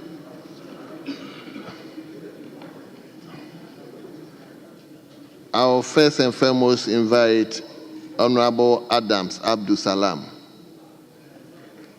Thank you, Mr. Speaker, for the opportunity to contribute to the motion. Mr. Speaker, first of all, I'd like to congratulate the nominees to their various ministries. Mr. Speaker, I think the most sensitive ministry amongst this batch of nominees is the ministry that will be headed by the Honorable Amaku Fibua. Mr. Speaker, there's no doubt that he is capable of handling a ministry like this, but one of the issues that would confront him is the issue of illegal mining. And Mr. Speaker, the destruction of our water bodies. Mr. Speaker, in my constituency, the Ofe River, River Brim, and the River Pra ran through my constituency. And Mr. Speaker, these rivers used to be sources of livelihoods for the communities along, these rivers. Mr. Speaker, these rivers, as we speak, have been heavily decimated.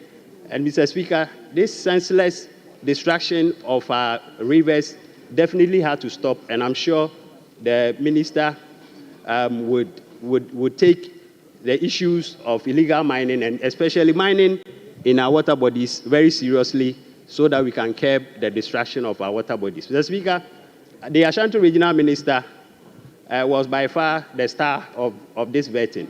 Mr. Speaker, he was composed, and if you take into consideration his age and having been appointed as a regional minister, Mr. Speaker, he was definitely, he definitely demonstrated a clear understanding of the region that he's going to head. And Mr. Speaker, one of the issues that came up at the vetting that he said he had no ideas or didn't have full facts that I will be visiting him to discuss with is the construction of the new Edubiase Sports Stadium that has stalled for 8 years. And Mr. Speaker, I'm sure together we'll be able to find ways and resources to complete this stadium so that it serves the purposes that it was intended for. So, Mr. Speaker, I'd like to once again congratulate the nominees and especially the Ashanti Regional Minister. Mr. Speaker, he's only 34. And you would think that regional ministers are reserved for older generation of politicians. And this also reaffirms President Mohammed's commitment to ensuring that he gives younger politicians the opportunity to serve, even as regional ministers. I'm sure, Mr. Speaker, a lot of young men in our political space will see Dr. Frank Amoako-Hene and think that their dreams in politics and their aspirations in politics are valid. Mr. Speaker, so I would like to thank the President for believing in young men and women in our party, and I'm sure some of these, we will see more of these appointments in the near future. Thank you, Mr. Speaker, for the opportunity. Thank you very much. Yes, Honorable John Darko. Mr. Speaker, thank you very much for the opportunity to comment on the President's nominee for Minister for Ashanti Region, Upper East and Northeast, and for Natural Resources.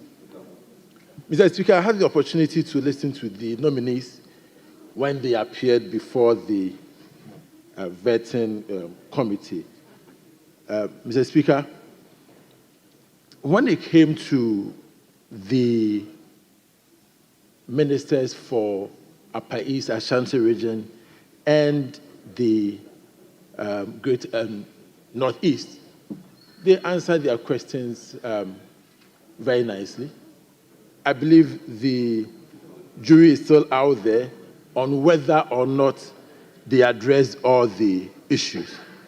But, Mr. Speaker, when it came to the Honorable Ama Kofi Bua, Mr. Speaker, the honorable member, when he was asked about how he was going to handle the Obuase clashes, Honorable Ama Kofi Bua prevaricated.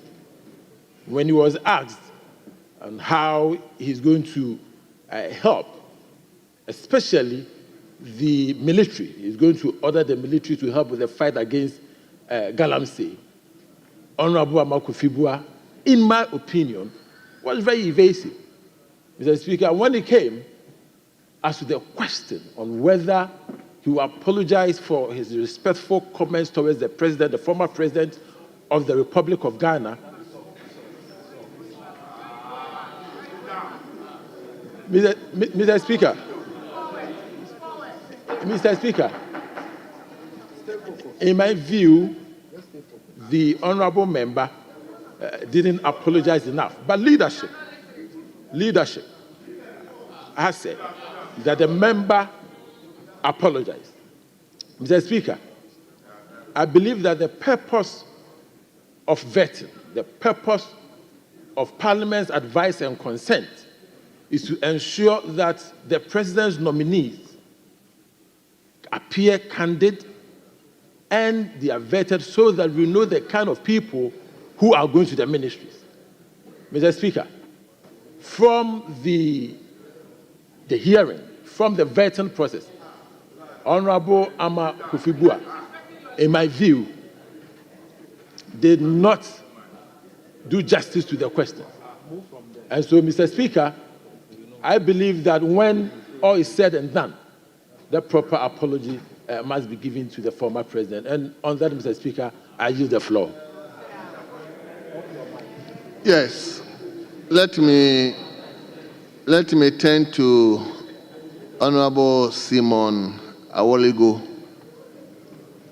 Yes. Thank you, Mr. Speaker, for the opportunity.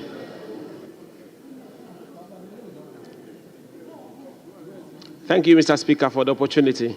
I rise to contribute in support of the report that's before this House. On the four nominees, the Honorable Emmanuel Kofi Amabua is a long-standing member of this House, a former deputy minority leader, a former deputy majority leader, a member for Elembelem. Mr. Speaker, his abilities, his competence is well known in this House. When he appeared before the committee, he expressed himself very well and demonstrated capacity to be able to handle the ministry that he's been assigned to. I have no doubt that he will do a great work. He will handle the land issues that confront our country today. He will handle the mining issues that confront our country today. He's well chosen, and I recommend that this House approves of him. The Minister for the Northeast region, Mr. Atia Ibrahim, acquitted himself very well when he appeared before the vetting committee, at the appointments committee, and I am very sure that he will do a very good work. His Excellency President John Mahama has chosen him very well, and he will do very well. But of Mr. Amwakohene, the Minister for Ashanti region, young man, somebody young people can look up to, who did very, very well at the vetting. I am of hope that he will bring change to the region. But of more importance to me is my regional minister to be, if this House approves him. He is someone who served, as everyone in this House has said, longest as an executive of the NDC. He has excellent knowledge of the region. He has very good interpersonal relationship with the people. I have a very good relationship with him, and I know all the MPs have very good relationship with him, and that was the reason why they were all at his vetting. Mr. Speaker, I know he will solve most of the issues that are in the region, if not all of them. I wish to recommend to this House that the President's nominees are approved. Thank you very much. Thank you very much. Let me give Shirley. Thank you, Mr. Speaker, for the opportunity to contribute to the reports, the 7th report by the Vetting Committee. Mr. Speaker, I would like to first of all congratulate all the nominees, but most importantly, I would like to congratulate Honorable Amakofi-Boa. And I was very impressed with the caliber of people that accompanied him to his vetting. Notable amongst them was Nana Kobina Nketia of Esikado Paramountcy, and then other prominent chiefs from the Western region. The message was loud and clear. It showed that the region was solidly behind him, and rightly so, because he's exemplified himself and distinguished himself in all the roles that he's been given, first as Deputy Minister for Energy and then Substantive Minister for Energy. I was keenly following his proposal for decentralizing the licensing regime, one that he thought we need to streamline to include chiefs and other opinion leaders in the community. I think this has given a sense of responsibility to the local people and our traditional rulers who have been yearning for this for a while. I believe that this will help the local people to hold their leaders accountable for their local economy and environment. It will also make it difficult for the local people not to be responsible for illegal mining menace that goes on in their communities. This initiative is novel and innovative, and is one that I will be keenly following. On the part of the Ashanti Regional Minister nominee, he is a youth, and I believe that the youth of the country is looking up to him to succeed. It's imperative that he knows that his success will open the door for the other youth in this country. And so we are all rooting and hoping that he succeeds in his new role. There's one thing that I want him to come or bring to bear in his leadership. Ashanti region has a lot of MPP MPs. I pray and urge him to come to his role with an open heart. He should come devoid of partisan considerations. He should make sure that he consults and collaborates so that we can all make Ashanti great. And with that, I believe he also knows the tensions that go on between MMDCs and MPs. I urge the honorable nominee to come with the energy that he claims he campaigned for his party with, and stay focused and try to diffuse some of these tensions. For after all, he should remember that the development of Ashanti is paramount, and he should never negate that fact. With these few words, I congratulate the other nominees and wish them well in their various roles. Thank you, Honorable Speaker. Thank you very much. The ladies. So the ladies spoke, and you, the ladies, were saying, yeah, yeah.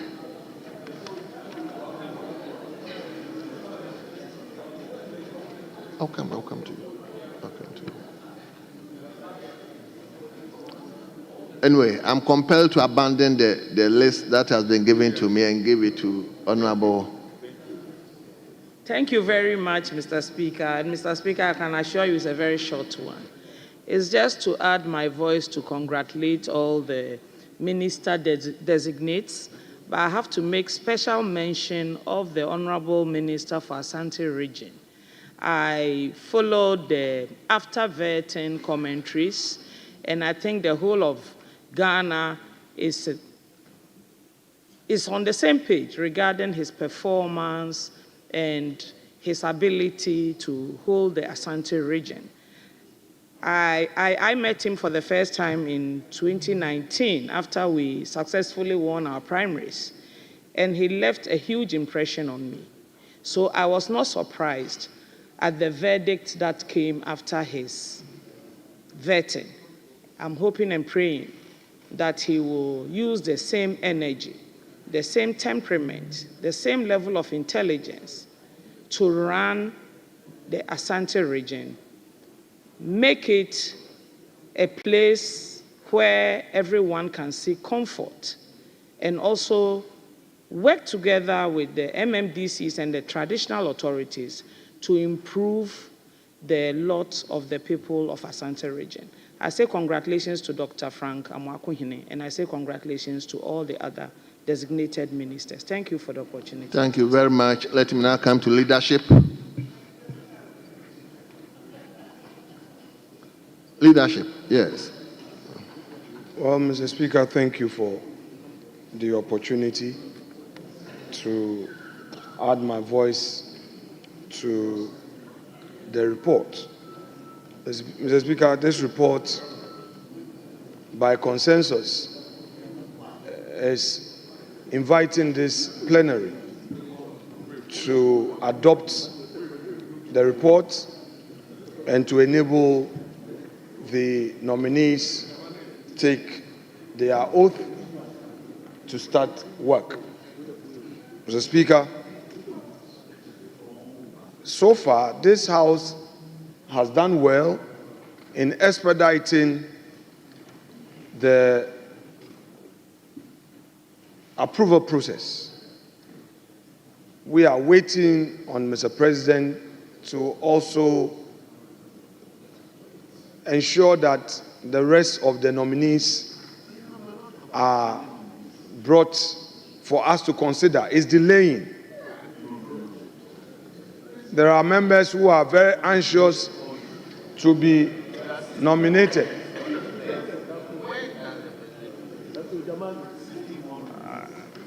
Mr. Speaker, so far we have seen fewer women being considered. We still have very senior members who are female on the side of the majority. Mr. Speaker, Hajia Ladi Ayamba, we have not heard her name yet. Honorable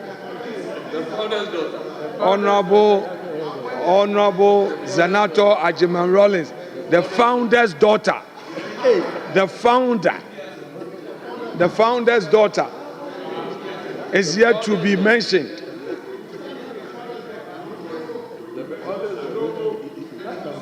Honorable Adongo, his name is yet to be mentioned. Honorable Ramadan, his name is yet to be mentioned. Mr. Speaker, there are prominent names from the Volta region. There are prominent names from the Volta region that are yet to be mentioned. Mr. Speaker, we are very anxious. We are very anxious to receive all these names. Mr. Speaker, there are new female MPs who are anxious to have an opportunity to serve in government. Mr. Speaker, the respected professor from Esikado, Mr. Speaker, she is a prominent surgeon who has made it into this chamber. We are here to hear her name, Professor Grace Ayensu. Mr. Speaker, Honorable Bejira, a very senior member from the Volta region. Mr. Speaker, is is the president being discriminatory? We doubt. We know he's not. But we are reminding Mr. President that we have great talent in this house. We have great talents that are yet to be considered. Mr. Speaker, are we just the minority just counted the majority? Without our numbers, you won't be able to take this motion. No, we are just reminding you that you have a lot of empty seats. We have counted you. You need ours to add up. So after all, what has become of your mighty, your super majority? This is your so-called super majority. What shall it benefit an NDC super majority when in critical moments its super majority will rely on the minority? So on this occasion, Mr. Speaker, on this occasion, it is clear that the super majority would have to rely on the mighty minority. Mr. Speaker, we will support them with our mighty minority. We will support you because you need to form your government. Mr. Speaker, the beauty of our democracy is when we are bold to concede when we realize we've erred. Honorable Ama Kofi Boah has earned my respect. We all slip. We all make mistakes. In our public commentary, sometimes when we see the party full soldiers, we want to prove to them that we are the champions. Sometimes we don't want to be ourselves. We don't want to be the gentlemen and ladies that we've trained ourselves to be. We want to please our base. In the process, there are things that we do that when we reflect, we realize that no, this one is not the man I am. So I'm happy that my respected colleague has rendered an unqualified apology to His Excellency, the former president. We wish him well. He previously served as a minister of energy. We know his track record in public service. The other nominees, especially my colleague from Greater Accra, she came with a whole support base from both MPP and NDC. So it tells us that she is able to cross the aisle to get support from the other side. This afternoon, some media houses were criticizing the parliament for not vetting, not asking her questions. And you know, what is our defense? Our defense is that we know her as our colleague. We believe that we don't necessarily need to take her through another grilling because we know she can deliver. So, Mr. Speaker, without more, let me add my voice one more time to the call on the chair of the committee for us as a plenary to approve this report by consensus. I so submit and rest my case. Thank you, sir. Thank you very much, leader of the minority side. The mighty minority. Honorable members, I'll put the question. At the conclusion of the debate, the question is all those in favor of the motion listed. Mr. Speaker, do they acknowledge? Let me do a little politics. It's part of it. Mr. Speaker, do they acknowledge that as their numbers stand now, without us, Mr. Speaker, do they acknowledge that with all the empty seats, without us, they cannot pass this? Do they acknowledge?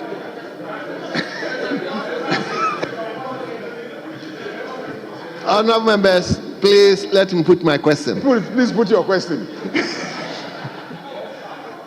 Honourable members, at the conclusion of the debate, the question is all those in favour of the motion listed 9 in today's order paper say aye. Aye. All those against say no. Honourable members, it's obvious the ayes have it. The motion is adopted. Honourable members, this House has therefore approved His Excellency the President nomination of Honourable Emmanuel Ama Kufibua as Minister Designate for Lands and Natural Resources. Honourable Tia Ibrahim as Minister Designate for Northeast Region. Dr. Frank Amoakohene as Minister Designate for Ashanti Region. And Honourable Akamugri Atanga Donatus as Minister Designate for Upper East Region. Honourable members, on behalf of the House, let me extend our congratulations to the newly approved ministers of state. We wish them well. Chairman. Right Honourable Speaker, we have the order paper addendum. If it is the pleasure of the House, then we take the item numbered 1. Honourable Chairman, I think we haven't laid. Presentation of papers. Oh, okay. That's the laying. Okay. Yes, table. 9th report of the Appointments Committee on His Excellency the President's nominations for appointment as ministers.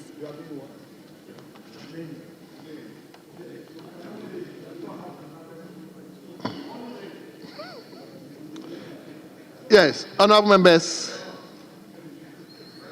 Mr. Speaker, they can only lay the report. They don't have the numbers to proceed further. They can only lay. The report has been laid. Yes. And they are to be distributed to honourable members. They should make sure every member gets a copy. Mr. Speaker, he should remember that now we have electronic copies. It will be on the screen.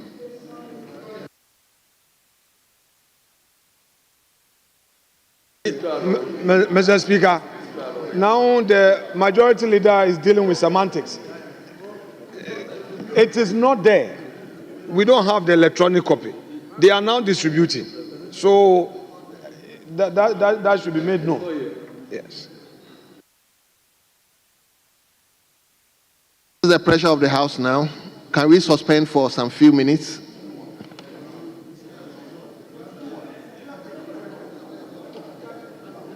We will adjourn to tomorrow morning. We shall adjourn. Yes, 10 o'clock in the morning.